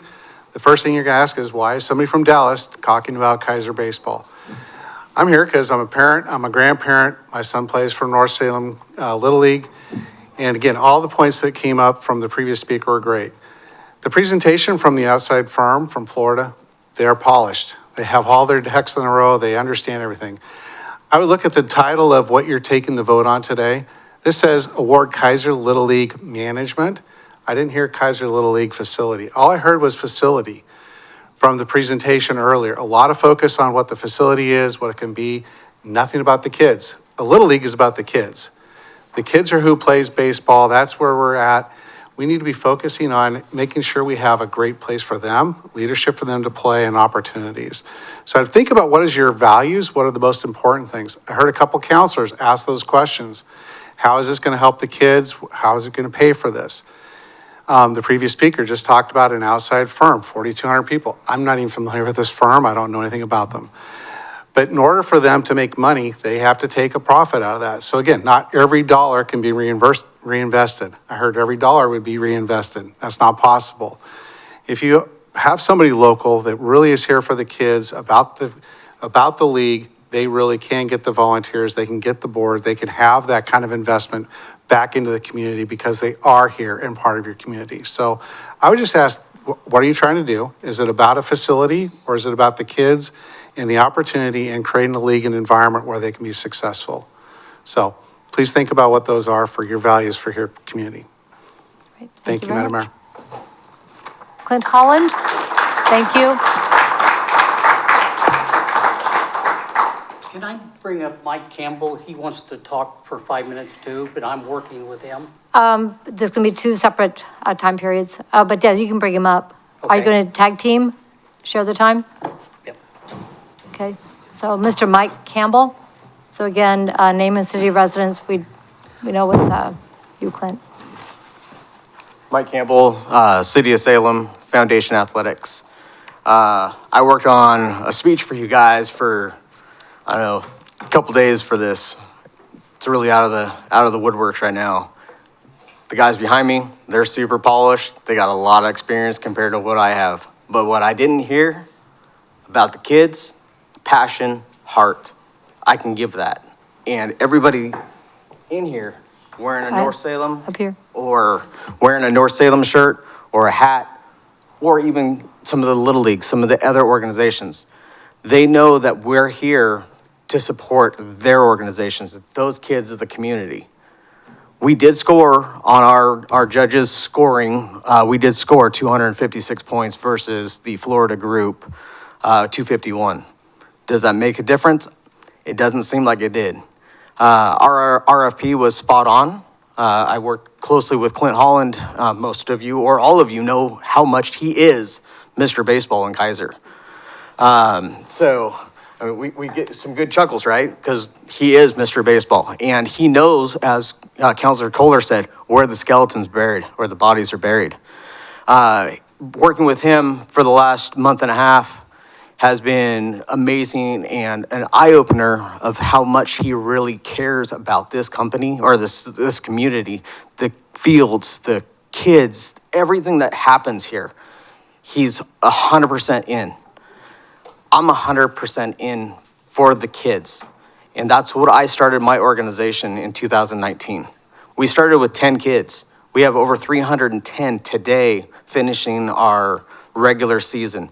We had 14 kids last season, which wasn't a lot for our fall ball. We increased that to 50 boys and girls playing baseball. We opened in August a full softball organization. We have over 50 girls ready to play spring with at least a minimum of 3 teams. We haven't even advertised anything yet. Councilor Shaney, or Councilor Starr, my bad, asked us about our nonprofit status. We are 100% nonprofit. We have every documentation. We have everything on that needs to be provided to you. If you guys prefer, I can provide that to you, not today, but I can email it to you or I can hand deliver it. There was a question because my wife and I are on the board. We have 3, and I'm not sure if Adam Brown sent you the information that my wife provided to him. He did. We never heard back. So I followed it up the next day and I did not hear. So my main goal is to have everything transparent. If you guys have questions, you need to look at bank accounts. You need to look at stuff. I know Councilor Starr was really worried about my wife and I having control of finances through a nonprofit. There's a lot of story, and I spoke at the interview of why we don't trust anybody with money. And again, my books are always open to anybody that wants to look. But my main goal tonight is about the kids, about everybody here and the ones that couldn't be here. Either they had football, in the community playing baseball, in the community playing sports. The revenue that comes through here needs to stay here.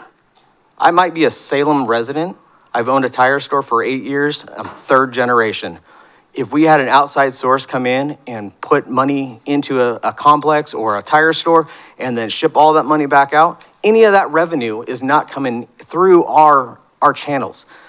Yeah, it's going to bring some business money to your local hotels or local restaurants. But where will all the remainder of that money go? It needs to stay local. And I've listened to you guys over and over through all of your counselor meetings. It was always about the local youth, not tournament youth. I based my RFP off the local youth. That is 100% top priority. And I know every single one of you guys are 100% for the local youth. Yeah, we can do tournaments. That's something we can always do. We can do turf. Right now, how long has that park been there? Quite a while without turf. We can still build up to that. In that RFP that we provided, we gave you a 1 year, 2 to 5 year, and so on and so forth. Our turf price was in there. Our turf expectations were in there. Our safety plans, working with Clint. That's the time. Okay. Thank you. Mr. Holland? Yes, okay. My name's Clint Holland. I live in Kaiser on Shoreline Drive.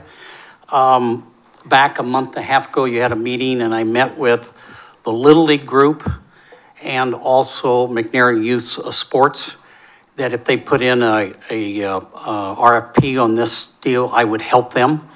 They said they would not do that.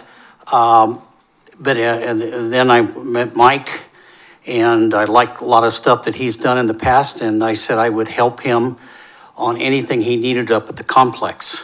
The first thing I told him I would do was raise $200,000 for the safety problems that are up there that need to be taken care of. Another thing that needs to be done, I don't know how many know this, but the Mickey signed up the national softball to play some of the games at Kaiser Little League. I don't know if everybody knows that. That is such a prestige deal. We need to fix up every one of those fields that they're going to play on, because we could get that every year. I mean, that's going to help the hotels, the restaurants, the stores. It's just incredible. So I want to make sure if Mike gets the deal that we really spend a lot of time and money to fix that stuff up.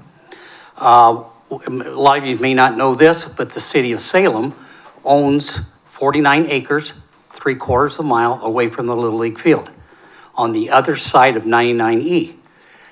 It's all flat ground. They've had it for 4 or 5 years. They have not been able to develop it because they don't have the money, but they're going to put a major sports complex in there.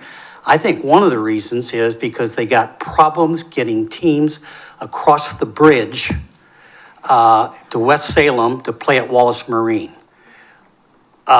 This could be a real plus for us, but we need to really take care of the teams that are going to play here.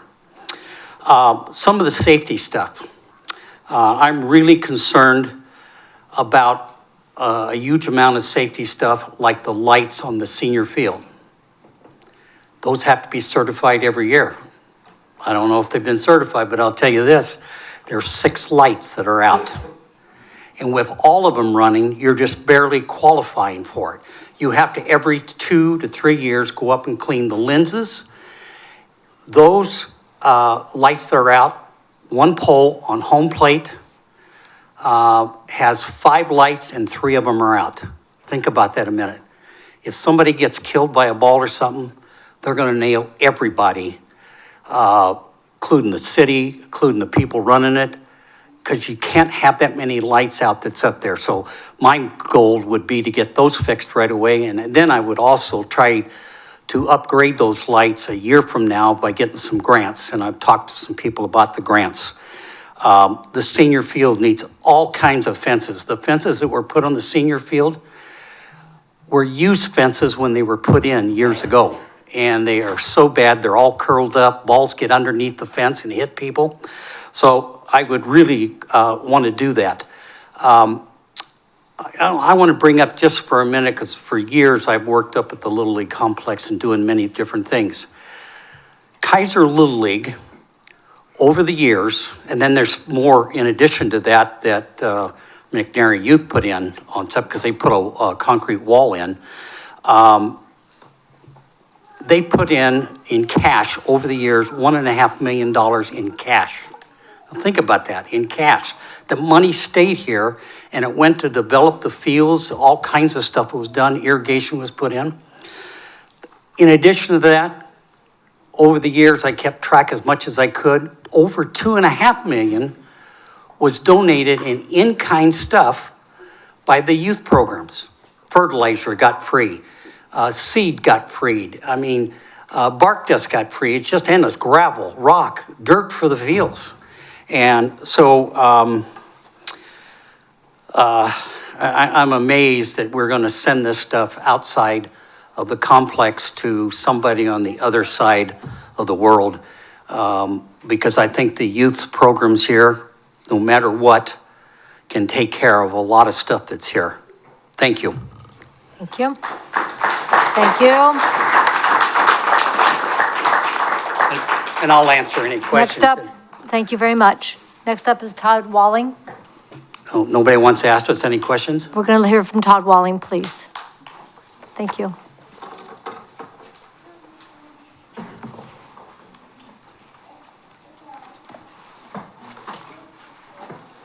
Evening, Council. Can you just name the city of residence? Todd Walling, Salem, Oregon. Thank you. So I have all these pages and everything to go over and read to you guys, but I'm going to go off the list. So I'm currently probably the longest individual renter of this facility. Been renting there every summer since 2009. Probably the biggest renter at all the amounts. So it's in every weekend. I run the tournaments on the weekends.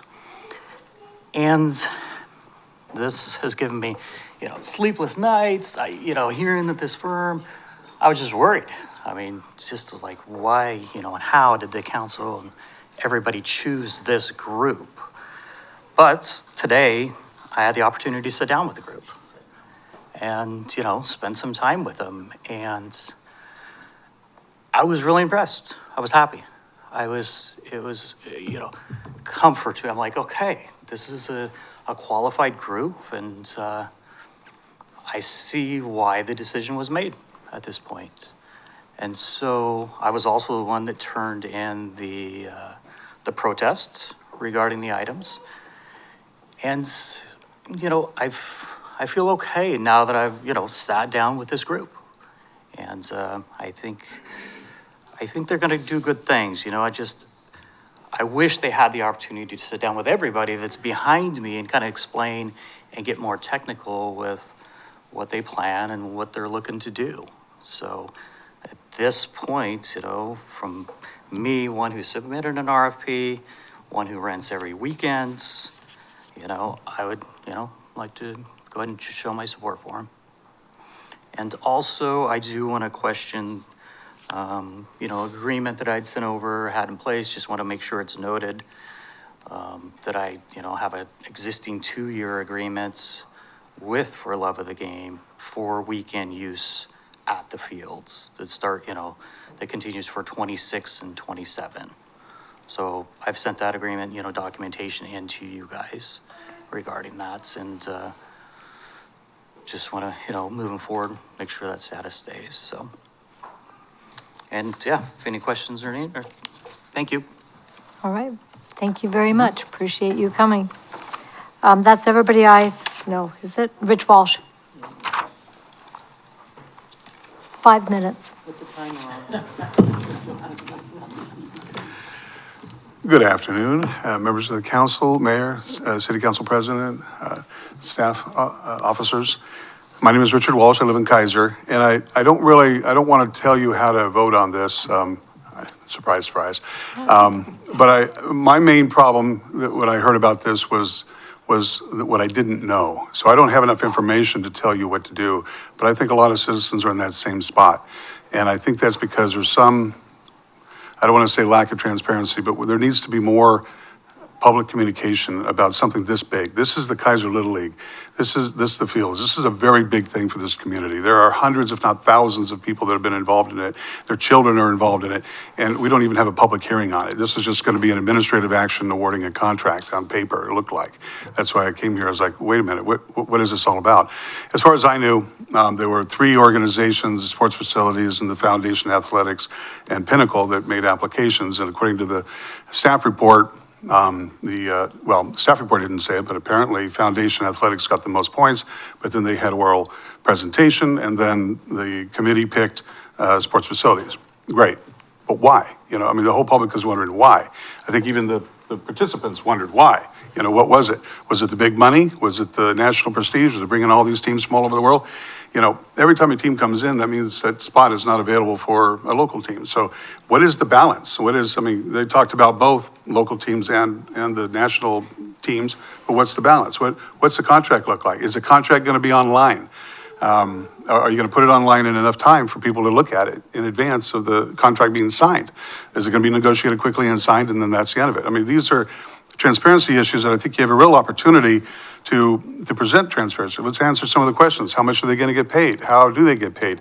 After they get their pay and they do the fields and they do the artificial and they do all the lights and everything, how much is it going to cost for a local team to be there? It's one thing to say a local team can show up. It's another thing to say they can show up affordably. And so we have all kinds of, I think the public just has all kinds of unanswered questions, and we don't know where it's going. And it would be nice to have more information. It's really easy to do online. The staff report could have all that information in it. It didn't this time. No offense, but it wasn't there. And the criteria. What is the criteria? I mean, we hear that Foundation Athletics got the highest ranking on the criteria, but we don't even know what the criteria is. Is there anything in the criteria that favors a local group? Is that a point that they get, or is it just completely ignored? Is there a criteria for emphasizing local access as opposed to, national teams showing up? I don't know. We don't know what the criteria is. It's just a black box. So I would urge you, I think there'd be a lot of public interest in formulating the criteria. Here's the things we want. And if you award this contract, they mentioned that there's opportunities for public input. I would ask the council, don't just ask the team or the organization, sports facilities, to do all the public outreach. You guys do it. Ask the public, what's important? What are the priorities? How much do you want to have big money versus, big access? Do you want the fields to look perfect? Do you want them to be world-class? Or do you want to just have, what do you want? And so you guys know how to do this, and you've done it many times before, and I commend you for it, but this is another place where you can have more public access, more transparency, and it's a good place to put it because it's the Kaiser Little League fields. This isn't just getting a contract for a restaurant opening up somewhere. This is a big deal to a lot of people. And my last point I'll make is that when you do the negotiations, please make it as short as you can. There's a lot of, I'm sure they'll have a lot of pressure, especially if there's going to be input of capital or whatever, to make it as long as possible. But we've had our experience with 25-year-old or 25-year leases on athletic facilities, and I think we got a lesson that we learned from that. And I would urge you to keep it, the shorter it is, the better off we are, so we can reevaluate and decide if we want to renew it. So, like I said, you guys know what you're doing, and I appreciate it, but I can't tell what you're doing from sitting at home and just waiting for the agenda packet to come out. And I would urge a little more information as things progress. Any questions? Thank you. Thank you. Thank you. Thank you. Oh, that's true. The timer did not go off. This is a red letter day. All right. Anybody else? Okay. Thank you for everybody who shared. And we've got a couple of questions. I'm going to start with Council President Starr, and then I'll go to Councilor Kohler. Thank you, Madam Mayor. As the counselor who was in the presentation portion and interview portion of the process, I had an understanding, and I want to clarify with Mr. Brown, that once our group made the decision, the unanimous decision to suggest awarding to the winning proposer, that our ask today was simply to direct staff to start the contract negotiations. And so to answer your question, Mr. Walsh, my understanding, and Mr. Brown, please, if I'm wrong, I apologize for having the wrong idea, but that would be a public process as well, the contract negotiations. The proposed contract would come back to us for final approval. Was that understanding correct? Your understanding is correct. Okay, thank you. And then I have just one more question. Just one more. I've heard and read in the comments concerns about the scoring process. So again, this is my understanding, is it was a two-part process. There was the scoring of the proposals, that was part one. And then part two, which also went into the decision-making, was the interview and the presentation process. That was my understanding. So I'm clarifying for correction because it's been brought up multiple times in written comment, and I heard it here, that the winning proposer didn't get the contract, but there were 2 scoring parts to the process, yes? That's correct. The scoring initially is just looking at a paper submission. It's not meeting anybody, it's not following, being able to ask questions back and forth, have dialogue. It's just looking at what's on paper. And we had, with those 2 interviews, we had some good back and forth conversation with both of them, so. Thank you. Councilor Kohler, you had a question? Thank you, Madam Mayor. I just wonder if it might be prudent, there are a couple of people that are in the room that were involved in the interview process, and I thank them for coming. I thought it might be good if we asked them if they had any comments. I did ask if anybody wanted to comment, so they are invited to do so if they so wish. Thank you. I do have a follow-up question. The request for proposal was online, so everybody could see it. That's how the proposers got the information, so that was all public. And we directed staff to issue that, so that was a public process. So all of those elements are available for people to read, and they were available to the proposers. So all of that information was public, as it has to be in all RFP processes. One thing I want to reiterate, and I heard it multiple times, is that the proposal from the, sorry, my brain just. SPFC. SFC, thank you, is that you do not do program, you provide the space, place, and facility for programs, plural, to be able to operate in that space. So you're not bringing in, you are not affiliated with a Little League or a Cal Ripken or another organization specifically. Did I hear that correctly? I'm getting the head nods from everybody. So the other proposers, Foundation Athletics is affiliated with Cal Ripken. And I'm not sure if you have an affiliation as well. Just tournaments in general. Okay. Okay. Tournament, you're a tournament organizer. So, but the organization from, let me scroll down here, from Foundation Athletics is affiliated with Cal Ripken and is the authorized representative for the Cal Ripken organization, according to the Secretary of State. So that's correct? Okay.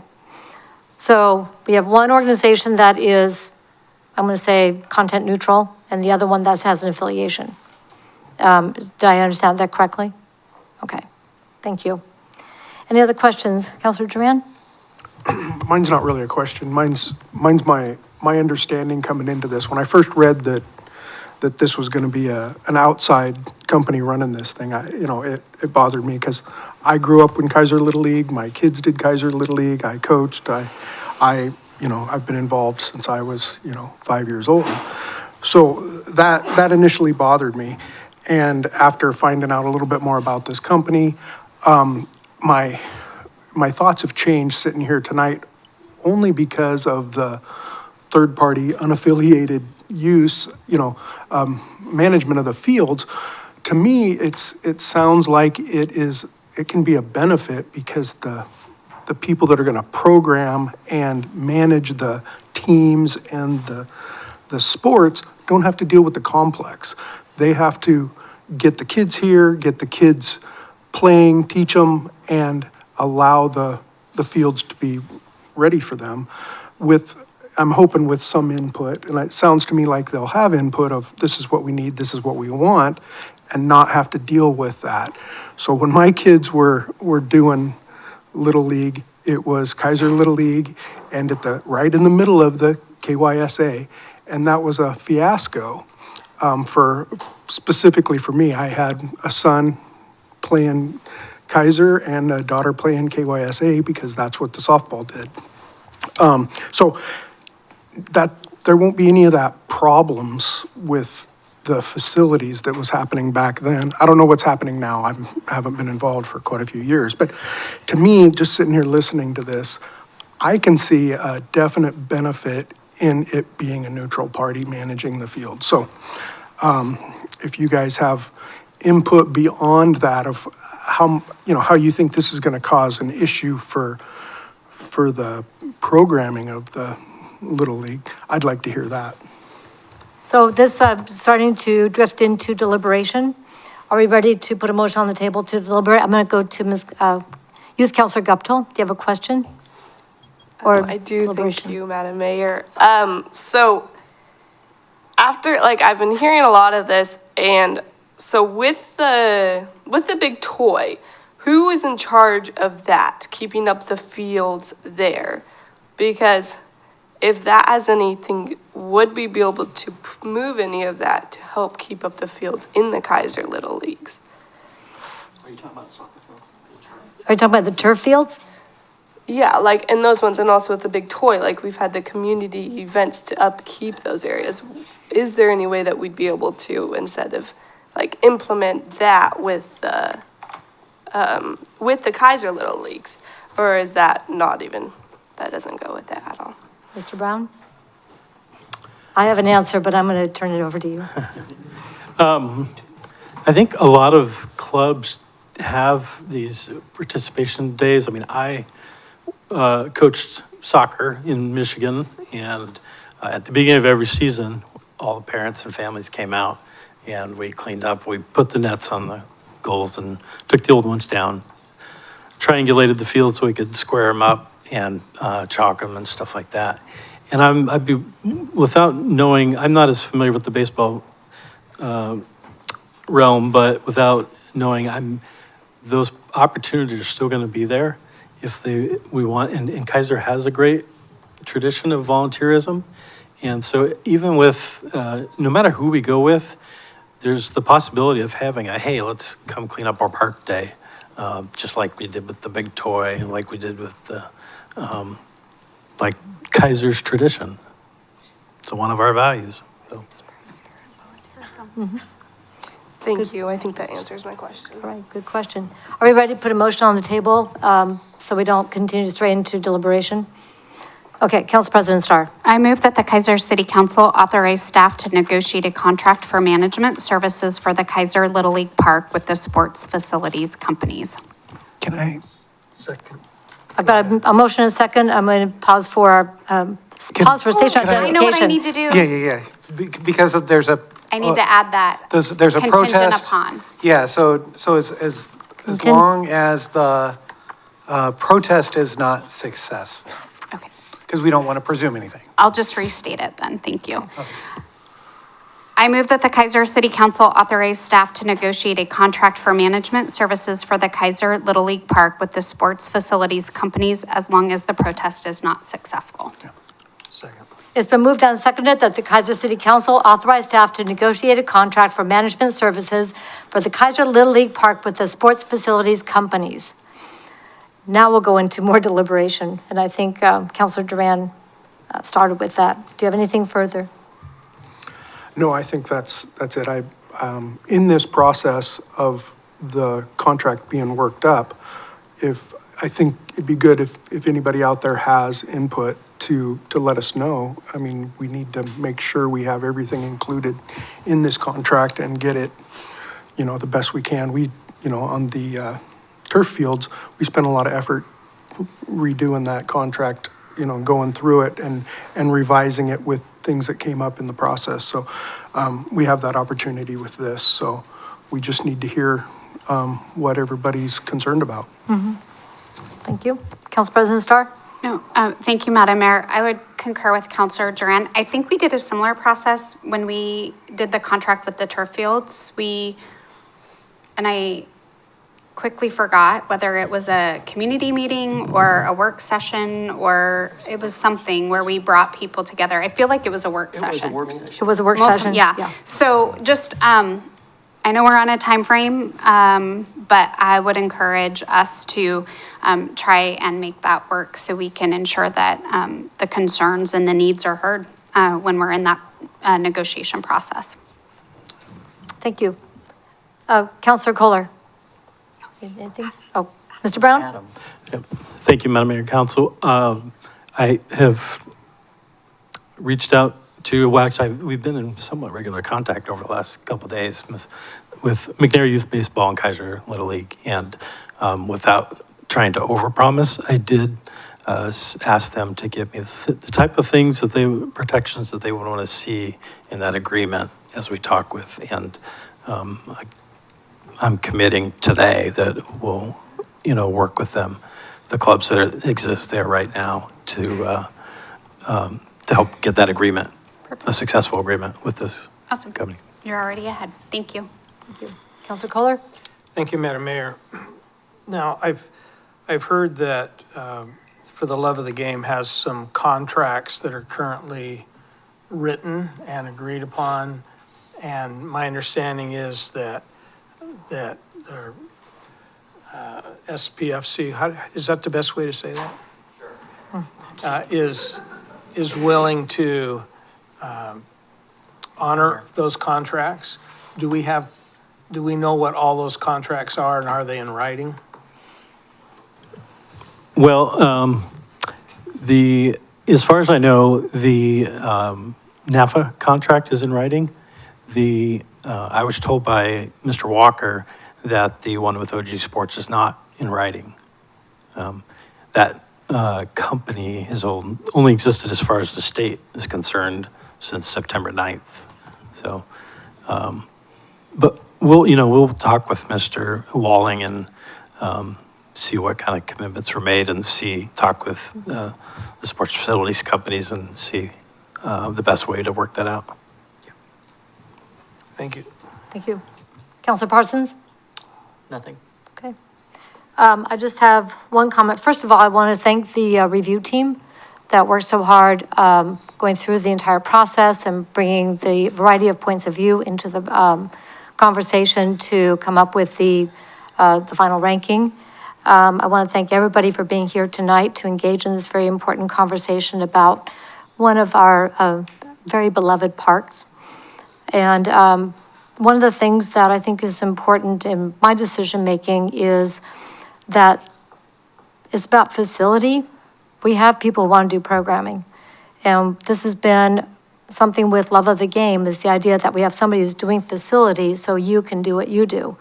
This Love of the Game doesn't have a league of their own. They don't have teams of their own. They don't have, they're not trying to prepare the facility for their own programming, but working with all the organizations as best as they could, bringing a facility that was tired to be much less tired after all the work that's been put in.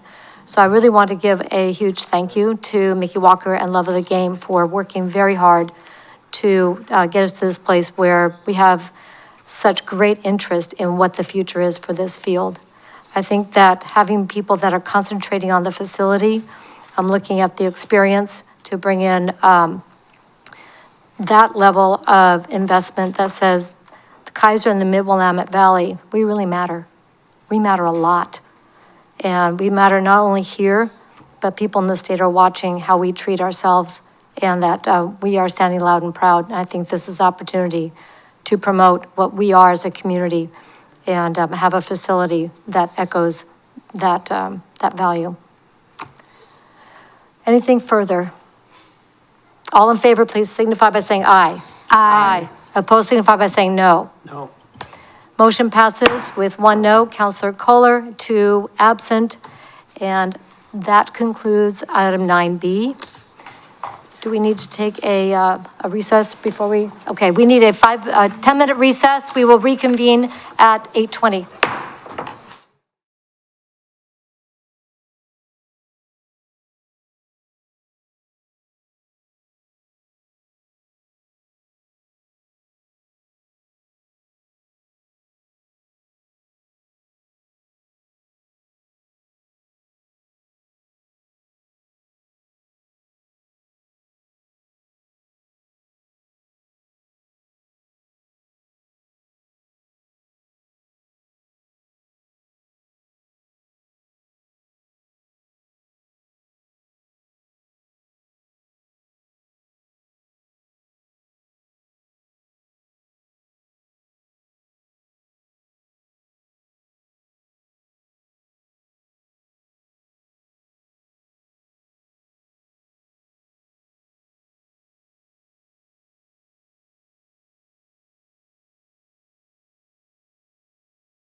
I would like to call the Kaiser City Council back into session.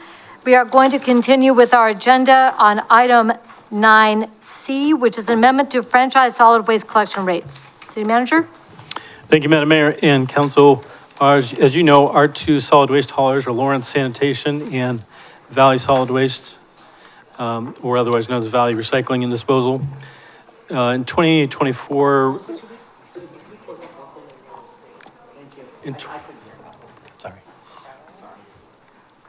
In 2024, we received update that the waste energy facility was closing, the Covanta. And we, at that time, we're not sure what the impact would be on us. But even with that, there was no rate increase requested for July of 2025.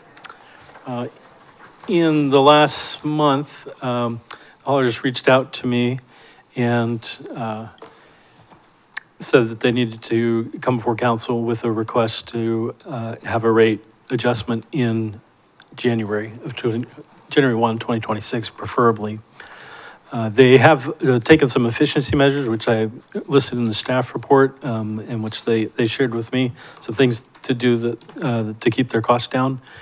And in fact, even when they first came to me, they were anticipating a 3% rate request, but after talking shop back at their place, they came back with a 2.1% request. So the process from here is that the city council would allow them to set a public hearing date, at which time you would accept public comment on the rate adjustment and then take action on it, whether you wanted to approve it or not. The standard notice is 10 days for this, but this council has asked us that we do more than the minimum. So what we have been doing for rate increases is getting them out far ahead of the 10-day time period and also posting on our social media accounts. So if the council approves going forward with setting a public hearing tonight for it, then we would get that out as soon as possible.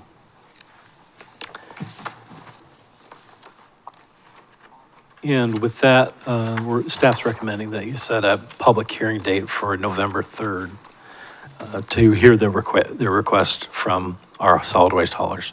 And they should be commended. They've had to sit behind quite a few long debates that, and they're still here. So thanks, guys. Appreciate it. Yeah, one of them had to leave to pick up kids, so, yeah. Yeah, I'm sorry that had to happen, but thank you for hanging with us, and, but you know how this goes in this community, that Kaiser shows up, so, and you do too. All right, so with that, any questions on the staff report or the recommendation for initiating the process for a public hearing? Okay, Council President Starr?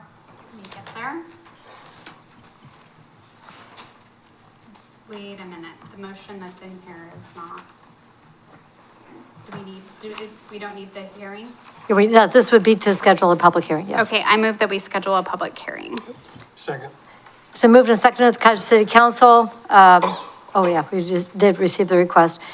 Schedule public hearing for November 3rd, 2025, for the purpose of considering a 2.1% rate increase effective January 1, 2026. Is that a fair restatement? It is, but don't we want to hear from them? We can. No? 5 minutes, we promise. The 55 minutes? Yeah, 55 minutes. 55 slides there. Listen, Yeah, 55 55 slides in the deck, yeah. So, no, I'm good. Okay. So, I don't think we have, does anybody have questions for our, I don't know, I just feel bad that they're here and. here to answer questions if we have any? I would like to invite you up. I know we have a motion on the table, but, I would like to hear them. concurrence and give from them the council, we'd time. like to hear from you Yes. both. And again, thank you. Oh, yeah, you're welcome. You don't do this lightly, and I think that's, part of this is for us to indicate to you that we know you take this very seriously and you do it as necessary. Yeah, we appreciate that, and, you know, the opportunity to speak with you, Madam Mayor, City Council, and staff this evening, and like Adam spoke to, originally we were coming in actually a little bit more than 3%, but like Adam mentioned, we were able to really tap into one of the really kind of exciting opportunities with the Recycling Modernization Act, and as a result, without going into a whole lot of detail, we can certainly talk more about this in November, but just to set the table for this so you know, part of the reason why we're actually coming in under inflation, which is right about 3%, if you look at in the last couple of months, and even under the CPI year over year, which is projected to end the year about 3%, is the fact that on our co-mingler recycling, we were paying like $75 for processing and transportation. And due to the fact that we moved that material and it's being processed over at the Salem Recycling Center, which is the old Garten facility, that cost is actually zero. And so disposal is about 40% of our overall cost to our business.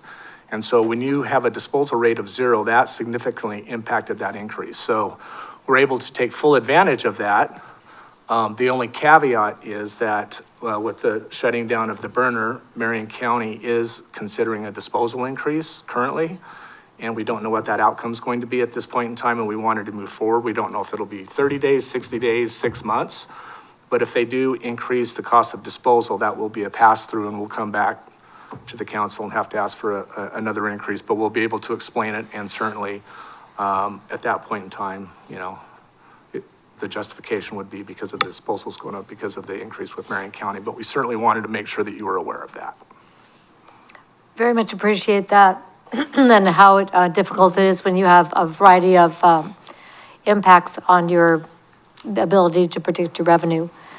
One bright note, if I might, is the Recycling Modernization Act. So when I was at League of Oregon Cities, I picked up a whole pile of these with, I'm just thrilled at what we get to recycle. The new lists are out, and I picked up a bunch of those, but can you talk a little bit about that and what that does for your service delivery? Yeah, there are still a lot of questions about the Recycling Modernization Act. For those that may not be aware, it's a piece of legislation that brings all the stakeholders together in the recycling industry and holds producers of packaging material financially responsible to make sure those materials are responsibly recycled. The deadline for the implementation of the act was July 1st, so we're past that. We are already collecting the uniform state list that you have in your hands. It was actually supposed to go out in our bills last week, but it's been difficult to get that literature in a form that our billing can manage. So it's been delayed a month. We will get those out in our bills well before the first of the year. And thankfully, DEQ is holding back on enforcement of many of the components until the 1st of January, just because of the difficulty and the complexity of that legislation. But we're doing it, so. Yeah. Thank you. Council President Starr. Thank you, Madam Mayor. So is there a way we can we look at other ways to get this out to the community, because it's not everybody gets the paper bill? So it is on our website. But can we push it out? Can we get it to the city? So we can put it on like Facebook and social media and things like that. And then I would also encourage you, if we have we can get an electronic version and it can get out in other ways. If you're members of any organizations in town and around the community that can get that out for you. So I'd make sure and take advantage of those tools, take it out to everybody. I'm more than happy to, and we've been partnering with Jenny, and so we can certainly follow up with her and Adam, and you bet. Perfect, thank you. I just think that's important. Yep, you bet. It's got a nice QR code for multiple languages, which is really cool as well. So I appreciate that. So I know that was a little off topic, but We have to have some bright news, right? Yeah, absolutely. Well, we think a 2.1% is pretty bright as well. We'll take it. Absolutely. Below inflation, absolutely. And so that was, I just want to make sure for the record that that's a decrease in what you originally thought you were going to Yes, be asking yes, for. So just yes. making sure everybody. Yeah, it certainly We paid hear dividends to that. wait for the RMA legislation to roll out and see what kind of impact that would have on the business, so. Great, thank you. Okay. Yeah, here. Just take some and pass them down. Any other questions? Thank you again so much for, staying for all of the interesting parts of public participation. That's right, one more Trashy Tuesday to go. Woo! Yeah, I'm looking forward to that. That's a lot of fun. Pass those down. All right. Thank you so much. All right, thank you. We do have a motion and a second on the table. Is there any further discussion? All in favor, please signify by saying aye. Aye. Opposed, signify by saying no. Motion passes unanimously, 2 absent. That takes us to item 9D, a resolution authorizing city manager to sign letter of intent with CPD Real Company, LLC, Kaiser Station Area B. Exciting Thank you, stuff. Madam Mayor. Excited to present to you a letter of intent to purchase the property in Kaiser Station A that is on the east side of Kaiser Station Boulevard, otherwise known as the street address 2335 Shamawa Road. The agreement is for the appraisal price that we previously had at 1.905 billion. And there will be a 3% commission that we cover as part of this, which is less than the last commission that we had on the property of 6%. So this is just a 3% commission. And we're excited. This is we've met, Eric Moyer and I met with them, and they're very, just seem like a great company. The Happy's Car Wash and Oil Stop co-located right there at on the corner. So, and if you approve this letter of intent, then the item after that is so that we can expedite the purchase and sale agreement and the land legislation that's needed to make it happen. Excellent. Thank you very much. Councilor Parsons. Thank you, Madam Mayor. Now, Adam, this is by the Chariots, right? That triangle or whatever that is, right? That's right. That's probably where better people better know it of. Yeah. Yes, right near the Okay. transit center. Awesome. Thank you. Chariots. Mhm. Okay. Any other questions? There is that one piece of property that you and I have been discussing that is kind of right-of-way-ish, ODOT-ish. So that's also in the works. You're having conversations to get that cleared up. Is that an issue for them? Or is that going to be just nice to have that all cleared up before they actually purchase? Yeah, it's a nice to have. My understanding, and Mr. Witham can correct me there, is that I think right in there was approved at some point in a master plan, but the space is more than enough with that. There's a strip of land that's owned by ODOT that is surrounded by city right-of-way. My comment back from ODOT was that they needed to figure out if there was a fairness issue of disposing of it, if they had to give part of it to Chariots and part of it to us. We stumbled upon last year was that the Chariots facility is built on the city right-of-way. So we're still working through that, working with ODOT on it. But this isn't contingent on it. Perfect. Thank you. Anything further? Council President Starr? I move that the Kaiser City Council adopt Resolution R2025, authorizing the city manager to sign a letter of intent with CPD Real Company, LLC, Kaiser Station Area B. Second. It's been moved and seconded that the Kaiser City Council adopt Resolution R 2025, authorizing the city manager to sign a letter of intent with CPD Real Company, LLC, Kaiser Station Area B. Any further discussion? All in favor signify by saying aye. Aye. Opposed signify by saying no. Motion passes unanimously, 2 absent.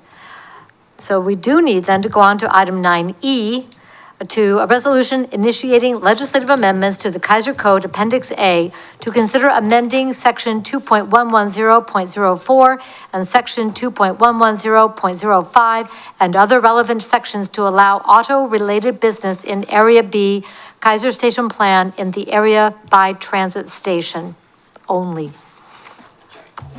I'm adding that, Mr. Brown. Thank you. Our planning director, Shane Witham, is going to talk about this. This is to expedite the previous item, so. Okay, Mr. Witham. Thank you, Mr. Brown. Thank you, Madam Mayor, City Council. Yeah, I think it's pretty much in the title of what we're asking for. It really is about a process piece. Generally, when text amendments are pursued, they're either identified by staff as, there was a state rule change, or there was a identified need in a comprehensive plan, or something along those lines, or they can be initiated by Planning Commission itself or City Council. So we have a resolution that was prepared by the legal department to initiate the text amendment process. Right now, it wasn't too long ago, we went through a process and we moved just drive-through restaurant use, or technically it was a drive-through window in association with an eating and drinking establishment use, but we moved that into being a conditional use with some additional design standards around it for that area that would be on the other side of Kaiser Station Boulevard, so the little triangle that we're talking about. However, there is still a list of other auto-centric uses that are prohibited in all of Area B, which includes that triangle. The car wash and oil stop use falls under what we call automotive services except repair. And that is where those particular uses would be housed. So those are still prohibited, along with things like automotive dealers, RV parks, there's gasoline service stations, there's several of those. So what staff is asking for is basically council to initiate that process so that we can go to Planning Commission and come back to council with a recommendation on how to change the code to address that issue. And I'd be happy to answer any questions. All right, thank you. Any questions for Mr. Witham? Okay, seeing none. Council President Starr. I move the Kaiser City Council adopt Resolution R2025, initiating legislative amendments to the Kaiser Code Appendix A to consider amending Section 2.110.04 and Section 2.110.05 and other relevant sections to allow auto-related business in Area B, Kaiser Station Plan, in the area by the transit station only. Second. It's been moved and seconded that the Kaiser City Council adopt Resolution R 2025, initiating legislative amendments to the Kaiser Code Appendix A to consider amending Section 2.110.04 and Section 2.110.05 and other relevant sections to allow auto-related business in Area B, Kaiser Station Plan in the area by transit station only. Any further discussion? All in favor, please signify by saying aye. Aye. Opposed, signify by saying no. Motion passes unanimously, 2 absent. Let's go on to item 9F, discussion, electric vehicle charging station fee structure. Mr. Brown. Thank you, Madam Mayor. Our Assistant City Manager Wood is going to cover this item. All right, Mr. Wood. Thank you, Madam Mayor, City Council. As you may know, the EV charging stations outside have been upgraded. We went from a level 1 to a level 2. It's significantly has significantly higher ability to charge in a quicker time. With the level 1 that we previously had, we did not have the technology to be able to charge for using the electric vehicle charging station. We do now have all that built into the system that we have. So I suppose the threshold question for the council tonight is, do we want to charge a fee for using the EV charging station? And then the second question is, how do we want to build that fee structure? Staff is recommending a simple fee structure where we simply charge 30 cents per kilowatt hour that we distribute. That's consistent with a lot of the other charging stations in the area. The other components that we can think about is we can do kind of a hybrid where we also pay for time. If someone just plugs in, we could charge them $1 and then some fee for kilowatt hours after that.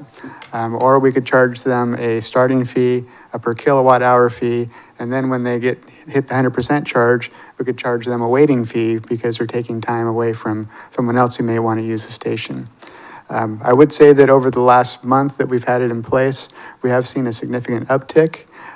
Quite a few users have been using it. We've had 109 charging sessions during September by 32 different people, so we have some repeat offenders out there. I think once we start charging the fee, there may be some impact on the number of users that ultimately use it. However, again, staff's suggestion is we keep it simple, charge a per kilowatt hour fee, and then reassess this during the annual budget process to see if we need to continue to make adjustments to that fee structure. So with that, I'd be free to address any questions that you folks have. Thank you very much. Questions? Councilor Kohler? Thank you, Madam Mayor. Mr. Wood, thank you for your work in helping get those upgraded. One of the questions I have is that the costs that we have related to putting those in, was that grants that allowed us to do that, or was there did we still have some hard costs in that, or there's some funds that we need to recover, and what does it cost us per kilowatt hour? Sure, good questions. The entire project was paid for with federal and state grants. So no out of pocket for us. So this is a very nice project to have. From a cost to us, we are paying a per kilowatt. It's roughly between 12 and 15 cents a kilowatt hour. So this would give us a little bit of profit to be able to reinvest into the EV charging stations in the future if we need to. Follow up on that. That would also, would there be some admin that would be involved where the balance of that might help cover, or is this sufficient for cost recovery or not? A good question. The council could choose to not reinvest the dollars back into the infrastructure. We do have a 5-year warranty, so at the end of 5 years, if we start running into repair issues, we may have some needs at that point in time. So I'm not sure if that necessarily addresses your question. No, my question is the 30 cents per kilowatt hour. You've talked about the actual cost of the electricity, but there's also admin that would go into initiating and then carrying out a billing program. Has that been considered in this fee structure? Yes, it has. It's going to be very minimal from an administrative standpoint. It's all handled by a third party, and they basically deposit money into our bank account once a week, I believe. Okay, thank you. Council President Starr. Thank you, Madam Mayor. Mr. Wood, do you have an idea what the waiting time is? That you said people plug in and then just leave it there for a while? Oh, sure. So I think my question, is there wisdom in charging for a waiting time? I suppose the question would be, I could go back and look at the data. I don't see a lot of back-to-back sessions. So if someone's here, they're typically here for the day using the event center. So a typical session would be, 2 to 3 hours. So that'd be probably from 9 until lunchtime, or they come back from lunch and go to their conference. So I don't really necessarily see a big need to put in a waiting fee at this point. If we give it 6 months and we see the data that says, oh yeah, we have a lot of people that are just waiting to charge. I mean, you can see that through back-to-back sessions. Then I would say, yeah, we probably need to add that waiting fee. So there's no cost, sorry, follow-up. Follow-up. Thank you. So there's no cost. I don't have an electric vehicle, so I know nothing about this. But if I did have an electric vehicle and I pull up, plug my car in, come in, like I'm here for a conference, it's an all-day conference, and I just leave my car plugged in all day.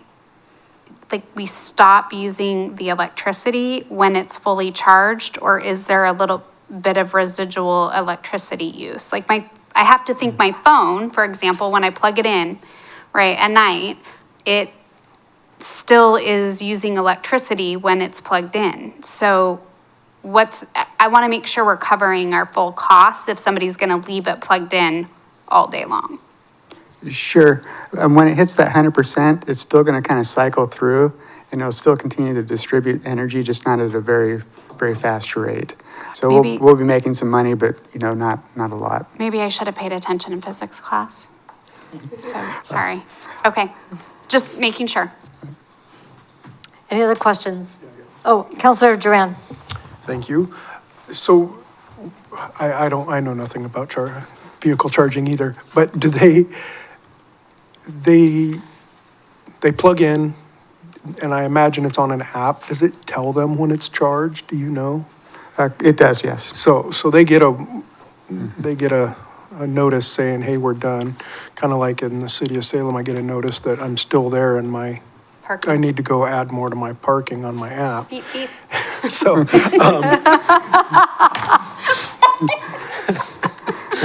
which infuriates me now, but at least I don't have to walk down to the meter and put money in. So, yeah, I would be interested to find out, if people are, in my opinion, abusing the parking space close to the building to plug in and then stay in there all day, and whether we're losing money by them not moving, giving the opportunity to somebody else. So I think it's definitely, either we need to do it now and see if it's warranted, or at least pay attention and find out if we do need to add that. Well, we could have a follow-up in 6 months, or the recommendation from Mr. Wood was to bring it back during the budget process and that's not all that far off. That is about 6 months? Yeah. A little more, okay. And we're going to be having long-range planning task force in November and in February. So I think there's some opportunities to check in. Yeah, at that point. Okay, sounds good. Anything else? Okay, Council President Starr. I move to direct staff to bring back a resolution establishing electric vehicle charging user fees for the City Hall charging stations. Second. It's been moved and seconded that the Kaiser City Council direct staff to bring back a resolution establishing electric vehicle charging user fees for the City Hall charging stations. Any further discussion? All in favor, please signify by saying aye. Aye. Opposed, signify by saying no. Motion passes unanimously, 2 absent. At this point, I want to do a time check with everybody. We're coming up on 9 o'clock. We just have a few items left. I would need a motion to extend the meeting to complete the agenda. Yep. Council President Starr? I move that we extend our meeting through the completion of the agenda. Second. It's been moved and seconded that the Kaiser City Council extend the meeting to complete the agenda. All in favor, please signify by saying aye. Aye. Opposed, signify by saying no. Motion passes unanimously, 2 absent. Okay, we're going to go on then to item 9G, recommendation from Community Diversity Engagement Committee, CDEC, regarding national observances, commemorative and Heritage Month, guest speaker guidance, and community engagement postcards. City Manager, who's got this? Mr. Wood also has this. Mr. Wood, all right. I was hoping you'd pick someone else. You got the short straw. Madam Mayor, City Council, at the August 7th CDEC meeting, the committee made the following motions to present the speaker selection and presentation guidelines to the City Council for approval, and to present the postcards to the City Council for approval. These were 2 of the short-term goals that the CDEC had identified that they wanted to work on in the near future. So with respect to the guidance for guest speakers, this was to firm up some of the administrative process as well as to lay out some of the expectations. It was not in any way meant to limit some person's free speech or anything like that. It was just to lay out what was expected and the order of events for folks. So basically it starts with some presenter directions, then kind of a general outline of what the intent of having them come and be a speaker is. So they're looking for approval to be able to move forward and start to distribute those to people who do come as far as the proclamation Heritage Month presentations. The second piece, and I apologize, I got a little bit behind. I've been working on a few things, but I have a revised version that I handed out at the dais of the 2 postcards that the CDEC has been working on. They're looking for your feedback or approval. The first page is a general card outlining the front and back of what the city offers. And then the second page is a postcard specific to the CDEC. So with that, I'd be free to take any guidance that you have on the speaker presentation guidelines or the 2 postcards. Thank you. All right, thank you. We'll start with the first one, which is the observances, proclamation, speaker guidelines. Any comments on that we'd like to send back to the CDEC? Did you have anything on that? Councilor Duran? I don't really have a comment yet, but is this the physical size of these? So it's like a half sheet, is that No, they'll be shrunken down to more of a 3x5? business card size. Oh, okay. Anything on the guidance? Yeah, Council President Starr? no, are they gonna, are they, no, I'm good. I'm just not even gonna, I'm good. Okay. Anybody else? Okay. Let's put a pin in that one and then go on to the postcard. I see a lot of markings, so let's start with the front page and move through it. Nothing on the front page. Okay. This is where the markings start. Okay. I'm good. Page 2. I'm gonna start off with, the list of the committees. Can I back up before Yes. that? Can we change the word Kaiser citizens to Kaiser residents, please? Yep. Thank you. On the back of page, yeah. Yep. On this page, yep. Dan had something on the first page, you just didn't see his hand. Oh, I thought he was gonna lose it. okay. Am I looking at the wrong? Okay, this So, one? my OCD kicks in here. You gotta center your city needs you. It's not, they're not centered. Well, everything is justified to the left though, even up above. Well, it's not centered So center justified. on that bottom part. Okay. Leave the top part, that's fine. Okay. It's left justified, but you've got, if so, centered, and you have Kaiser org boards and commissions centered, but you don't have the center part of it centered, so that's. Your city needs to be over one space. Yep.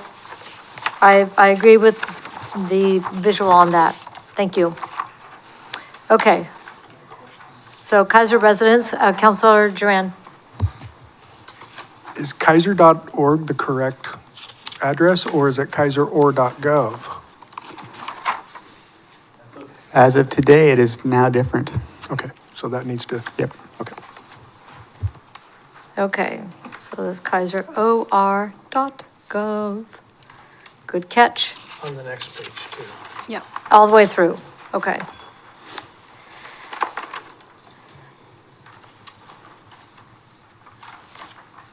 The list of committees, audit committee is not, doesn't go through this process. They are appointed from the, budget committee. So, Madam yes. Mayor, on number 1, or on the first bullet point, shouldn't it be volunteer what? Like, is it just volunteer? Is it, so what are we asking them to do? Just volunteer for anything? No, I think you're right, it's a that's not a general call committee. for volunteerism. So, yeah, they're not specifically calling out the volunteer coordinating committee. Then this, Then take it off. yeah, And take off audit committee. yeah, take off audit committee. What's growth and development, what's that? A good question, because we have planning down below. Yeah, I had a question on growth and development too. Because isn't it growth and development planning? Planning needs to go away. So I would just take growth and development off. Yep. And I would do the full names of all the committees. I like that, yep. So traffic safety bike ped. Yeah.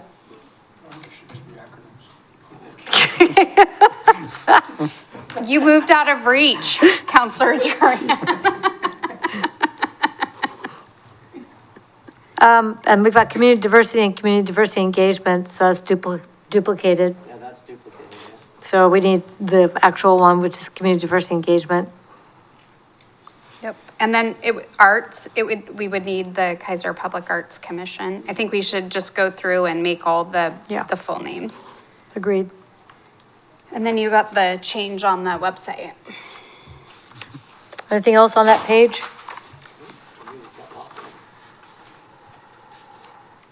Okay, next page. I have one. Okay.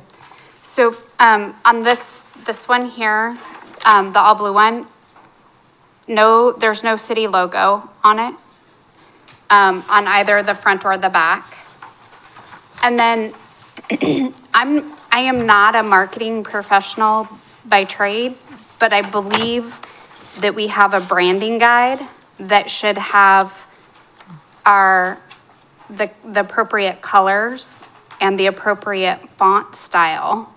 And I don't think this follows that branding guide. At least, I agree. No, this one doesn't, no. yeah, Yeah. so this one needs to be pretty much just run it through the branding guide. Like it. And then our logos on there. Yeah. Okay. And again, you have centered. but Yeah, not centered one. again, Dan's OCD. Yep. Sorry. We need to bring balance. Oh, Jesus, balance to the force. You're welcome. Okay. And then the last page. It's just the font, again, the entire thing. Logo. I mean, Yeah, you but don't the have to last put the page- logo on the back side if it's on the front side, but I think I think it should be on every side. That's yeah, part of the I mean, I do branding. too. And the, website on that one is, Too small to read. Yeah. It should be a Um, color. and then I have a problem with their mission. Is that a mission statement or what is this? Did that come from their Appendix A? Because that's where we define the committee.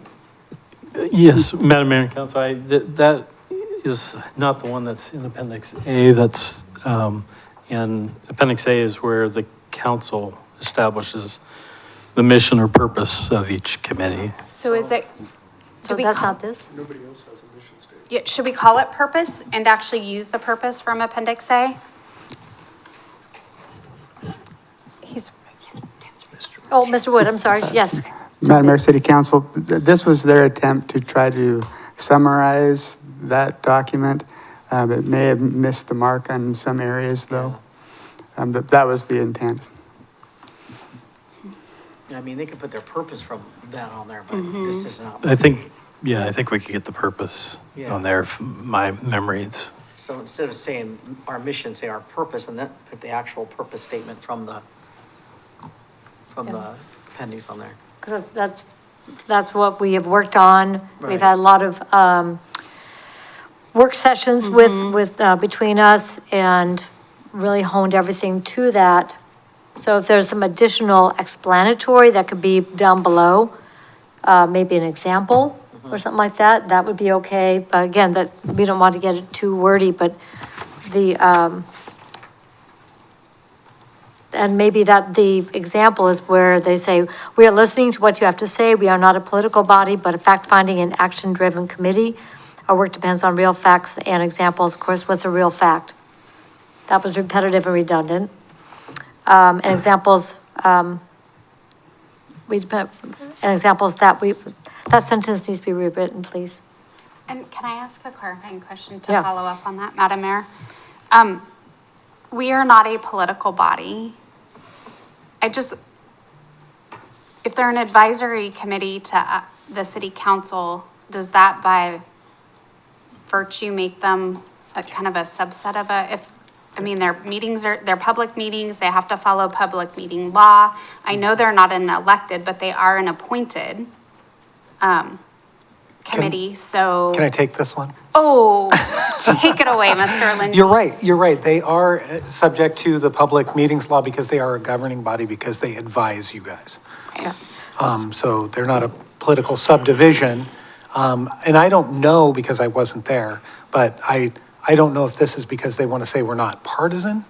You know, because sometimes people use things not the way I would in terms of language. Yeah. But, so that might be something to kind of re-ask them. Like, what are you trying to get at here? Well, can we flip that to the positive and say what they are? We're a governing, We are an advisory body using fact-finding and, Well, and they say that too up there. Right. But if we're going to right, so that's where this comes in? Yeah, I think Okay. they need to take parts of the mission and that other piece underneath there and combine them. Right, and then, you know, right in the beginning, when you're learning marketing and so forth, you go to the affirmative. You don't say. Yep. Yeah, you do, yeah, and center it. We have to have the balance and the force. But, you know, go to the affirmative. We know what, I can say all day what I'm not, but it's a whole lot shorter and more direct communication when I say what I am or who I am. So I think for the CDEC, you're advisory. That's what you do. And you're listeners, and you're finding facts, and you're helping bring that together. So in an affirmative statement, people will understand who they are and why they want to do it, because it's exciting to know what you are. And can I follow up? build on that? I think there is an opportunity to find some different language. Instead of perhaps maybe real facts, maybe we could say something like lived experiences or something to capture what our residents are experiencing. Because I think that's an important piece to really capture, because if. I like that. We, in the child welfare world, we talk about lived experience, and it's really important, because and so speaking from my lens, if you haven't lived and experienced the foster care system, right, you don't have that specific experience. So I think using the phrase lived experience or something. Lived experiences. Yeah. Oh, make it more personal. Your lived experience. Invite the individual. And I have one more. Go for Sorry, it. just one more. Just one more. Can we, on that website, I know we're gonna change the website address, but can we change the color of the font? Because that blue as it is here, you can't read it. And I already said, too small. There we go. Wow. Okay. That does show up well. But we don't want people to have to use a magnifier to read it, so, there you go. Ooh, and then Councilor Okay, Duran. and one more. Counselor Duran. One more. So there's two parts to this. It lists where their meetings are, which is here.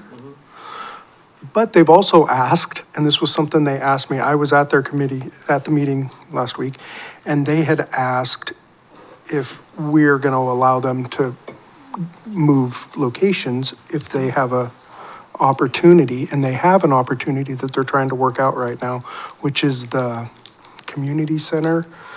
So I told them, from my opinion, it probably wouldn't be an issue, because that was one of our original things, one of our original options was people, they were saying people didn't want to come here. They had, we heard that.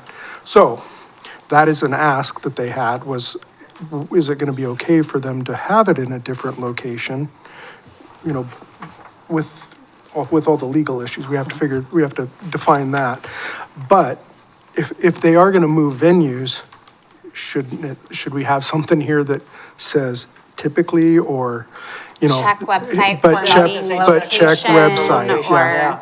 So if they are gonna move locations, and they have a couple options that they were talking about. So that needs to be figured out before we publish this. Good catch. Whether we say it here or, but we also need to talk about letting them go someplace else. Yep. Okay, yeah. Council I mean, President Starr. you didn't think I could get away without having just one more. So. We're almost there. We're almost. I know we're gonna rewrite that paragraph and kind of combine the two, but can we do, they're an advisory body. So I know what they're saying, what they are trying to say under action-driven committee. But again, they're advisory. So just making, What? oh, he nailed it.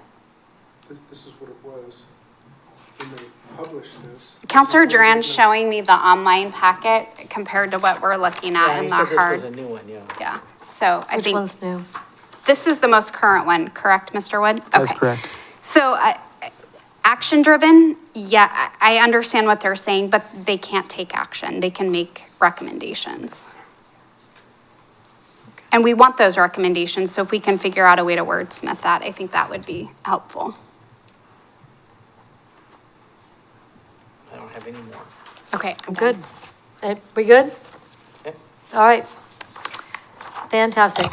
Thank you all. Let's go on then to item H, municipal judge report. Counselor check-in, that would be Counselor Did we Parsons. have an motion?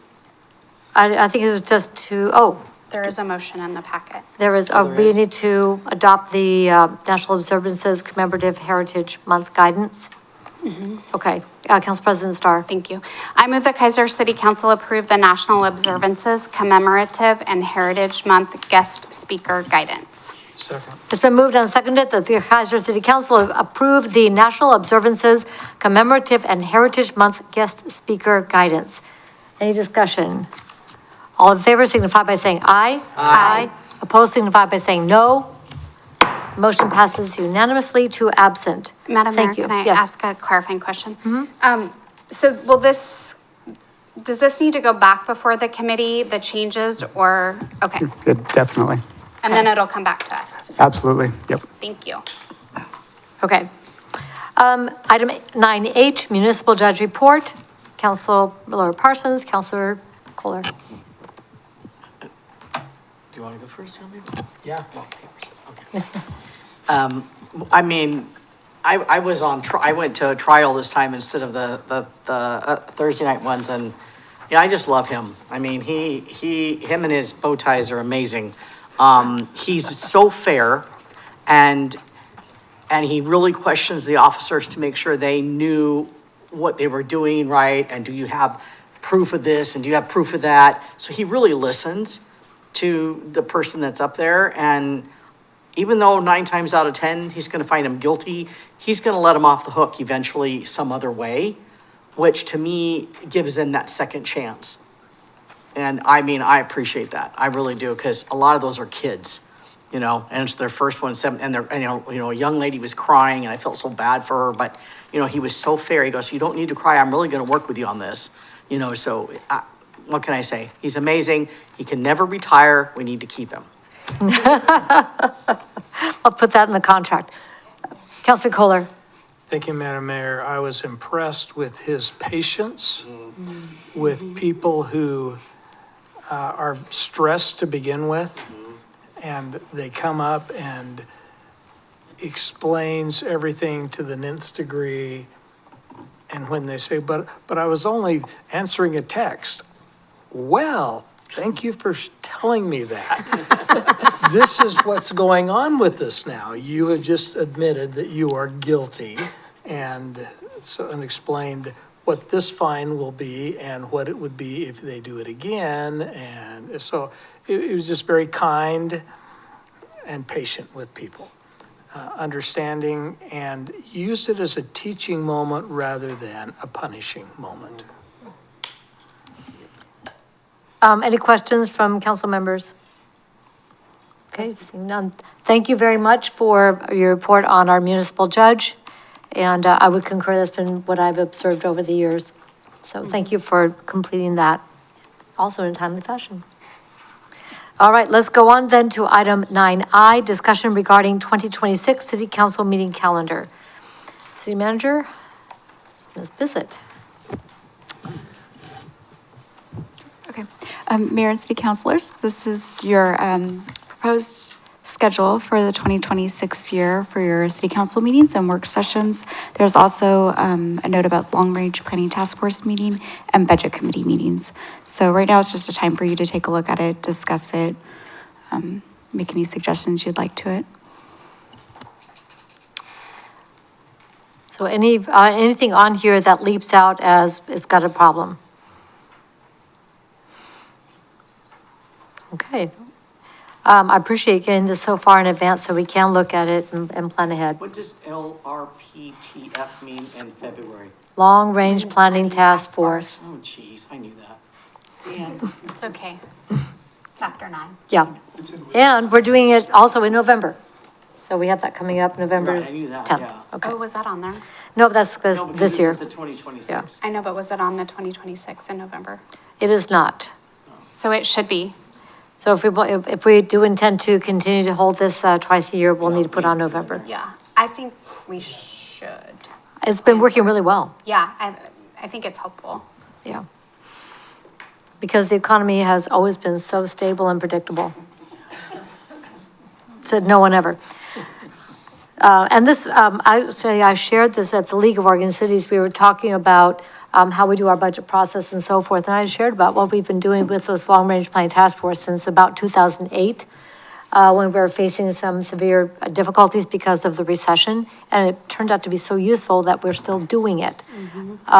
And it's also that teaching opportunity for all of us on budget process. So there's other cities going to be giving Mr. Brown a call going, so how do you do that again? But it's really engaging the Budget Committee, otherwise known as the Long Range Planning Task Force, to be well more informed and prepared. Makes the budget process quicker. Yeah. Well, when you are already up to speed, for sure. And the Parks Tour is on there, that's great. What was the other one that Neighborhood Association, we do an annual meeting with them. That has turned out to be extremely helpful. So that's a work session. And was there another one? So, I think we haven't had work sessions identified, we haven't. Yeah, we're not identifying, Okay. they just have the work session dates. Gotcha. It's not identified. Okay. SIP Long Range Planning Task Force is in red. And Parks Tour. Yeah. So I just want to flag that for, that we will meet with the neighbor associations. So, Madam Mayor, so we have the Monday, November 9th, 2026 down here. It's not noted as long-range planning. But are we doing a different one that's later after the tax payments come in? Isn't, It's February. no, they start coming in November. Yeah. So weren't we we were doing a long-range planning in November? And we don't have it down here. But we have November 9th listed as a work session. Is that late enough in the month to know what's our first allotment? Oh, I see what you're asking. Madam Mayor, City Council, from a property tax standpoint, we should have a fairly good idea what's going to be coming in. We may not have received it all, but we will get our statement from the county by then, so we'll know roughly where we're at. By that second Monday in November, we'll have our Correct. statement? Okay, perfect. Thank you. Just making sure. Love it. All right, anything else? Okay, we'll see this again, but thank you for planning ahead. We need a motion. It's in the staff report. I don't know, there's a motion. We've amended, yeah, that's true, and we have amended, so there would be the second one. Okay. Okay. Council President Starr. I move to approve the 2026 City Council meeting calendar as amended. As amended. Second. It's been moved and seconded that the Kaiser City Council approve the 2026 City Council meeting calendar as amended. All in favor, please signify by saying aye. Aye. Opposed, signify by saying no. Motion passes unanimously, 2 absent. And item 9J, you guys are rock stars. Emergency Planning Committee Amendment. City Manager? Thank you, Madam Mayor and Council. I hope this is the easiest one of the night. This is a cleanup from the last time we amended the Emergency Planning Committee. We put in there that the member's term would alternate by year, and there's only one public member, so there's not really anything to alternate with. So, we're, every other position on the committee is set by the organization or by position. So this is just a cleanup resolution. All right, any questions on the staff recommendation? Council President Starr. I move that the Kaiser City Council adopt Resolution R2025, amending the Kaiser Emergency Planning Committee, amending Resolution R2023-3406, and repealing Resolution R2025-3551. Second. It's been moved and seconded that the Kaiser City Council adopt Resolution R 2025, amending the Kaiser Emergency Planning Committee, amending Resolution R 2023-3406, repealing Resolution R 2025-3551. Any discussion? All in favor signify by saying aye. Aye. Opposed signify by saying no. Motion passes unanimously to absent. That concludes the administrative action for this evening. Fantastic work. Is there any other business from the staff this evening, Mr. Brown? No other business. I just wanted to mention that our website went live this afternoon. So it's kaiseror.gov, the new website. So there'll be some cleaning up as we look at it, but it looks pretty sharp. Okay, new website. Fantastic. And that was a team effort, I understand as well. So thank you to everybody involved. Okay. Says that, oh. Just to clarify, kaiseror.gov. Okay. Thank you. Staff updates. Mr. Brown, No updates. Mr. Cleaver, No updates. Mr. Wood. I have two things tonight. One, get your calendar out, the Miracle of Lights Christmas display. Typically, we've had the first Saturday in the booth, December 6th, 2025. You can put on your calendar if you want to go hand out candy canes and take donations for the food bank. December 6th, from 6 o'clock to 10 o'clock. Looking forward to it. The second item is if you live in the south part of town, make friends with people in the north part of town because the sewer reset period is upon us. So for the people in the south part of town, October through early February, save as much water as you can. North part, November through early March. That's it. Thank you. All right. We enjoy saving water. Thank you very much. Ms. Bissett. Nothing tonight, Mayor. Thank you very much. Chief. Yeah, thank you, Madam Mayor, City Councilors. We were at the fire department tonight, and I was texting with Richard Cummings, one of our reserve officers who was there, and said it was well attended, and they had a great time. So we didn't get to see it. We didn't get to go. We were here instead, but it was a good event for the fire department put on. And then this weekend, we are at Crossroads Church from 11 to 3. 11 to 3, Faith and Blue. All right. Thank you very much. Ms. Witham. Nothing this evening, thank you. All right. Mr. Lindsay. Just so you guys know, because I have training that you guys have authorized me to go to, the Employment Law and Labor Law Conference is at the end of the week. It's in Newport. It's put on by the Oregon State Bar. So I'll be attending that. Very good. All right. Thank you very much. Council member reports. Councilor Duran. I have nothing. Okay. Council President Starr. I would just like to commend the League of Oregon Cities for a great conference and thank our community for supporting our professional development and attending. And as always, it was great. Courageous leadership and legacy leadership were just two of the best I've ever attended. So I would second that. They were outstanding.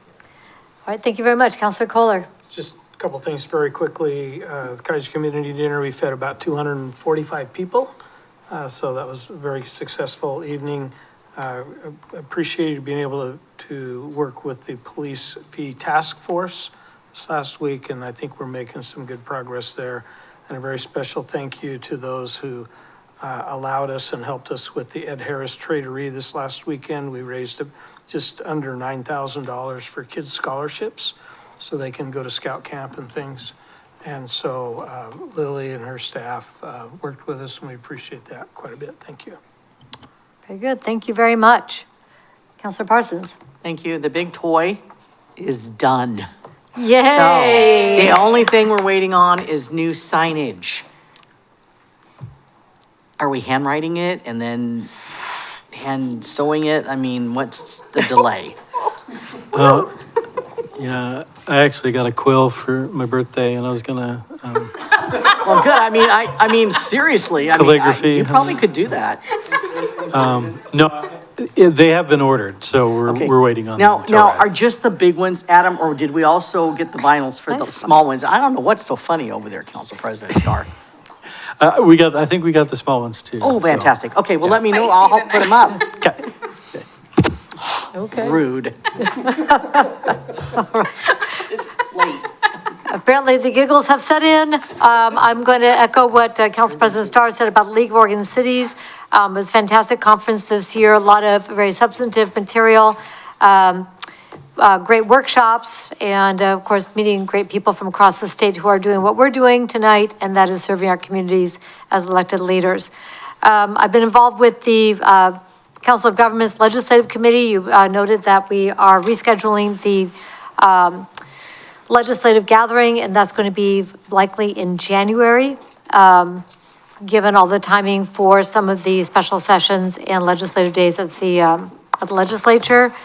Also been working with the Council of Governments Finance Committee, working on plans for the current budget and some of the needs going forward for the Council of Governments. So stay tuned for some of that. Tomorrow, greeters will be at Radness and Sue's. Always great to celebrate one of our local businesses.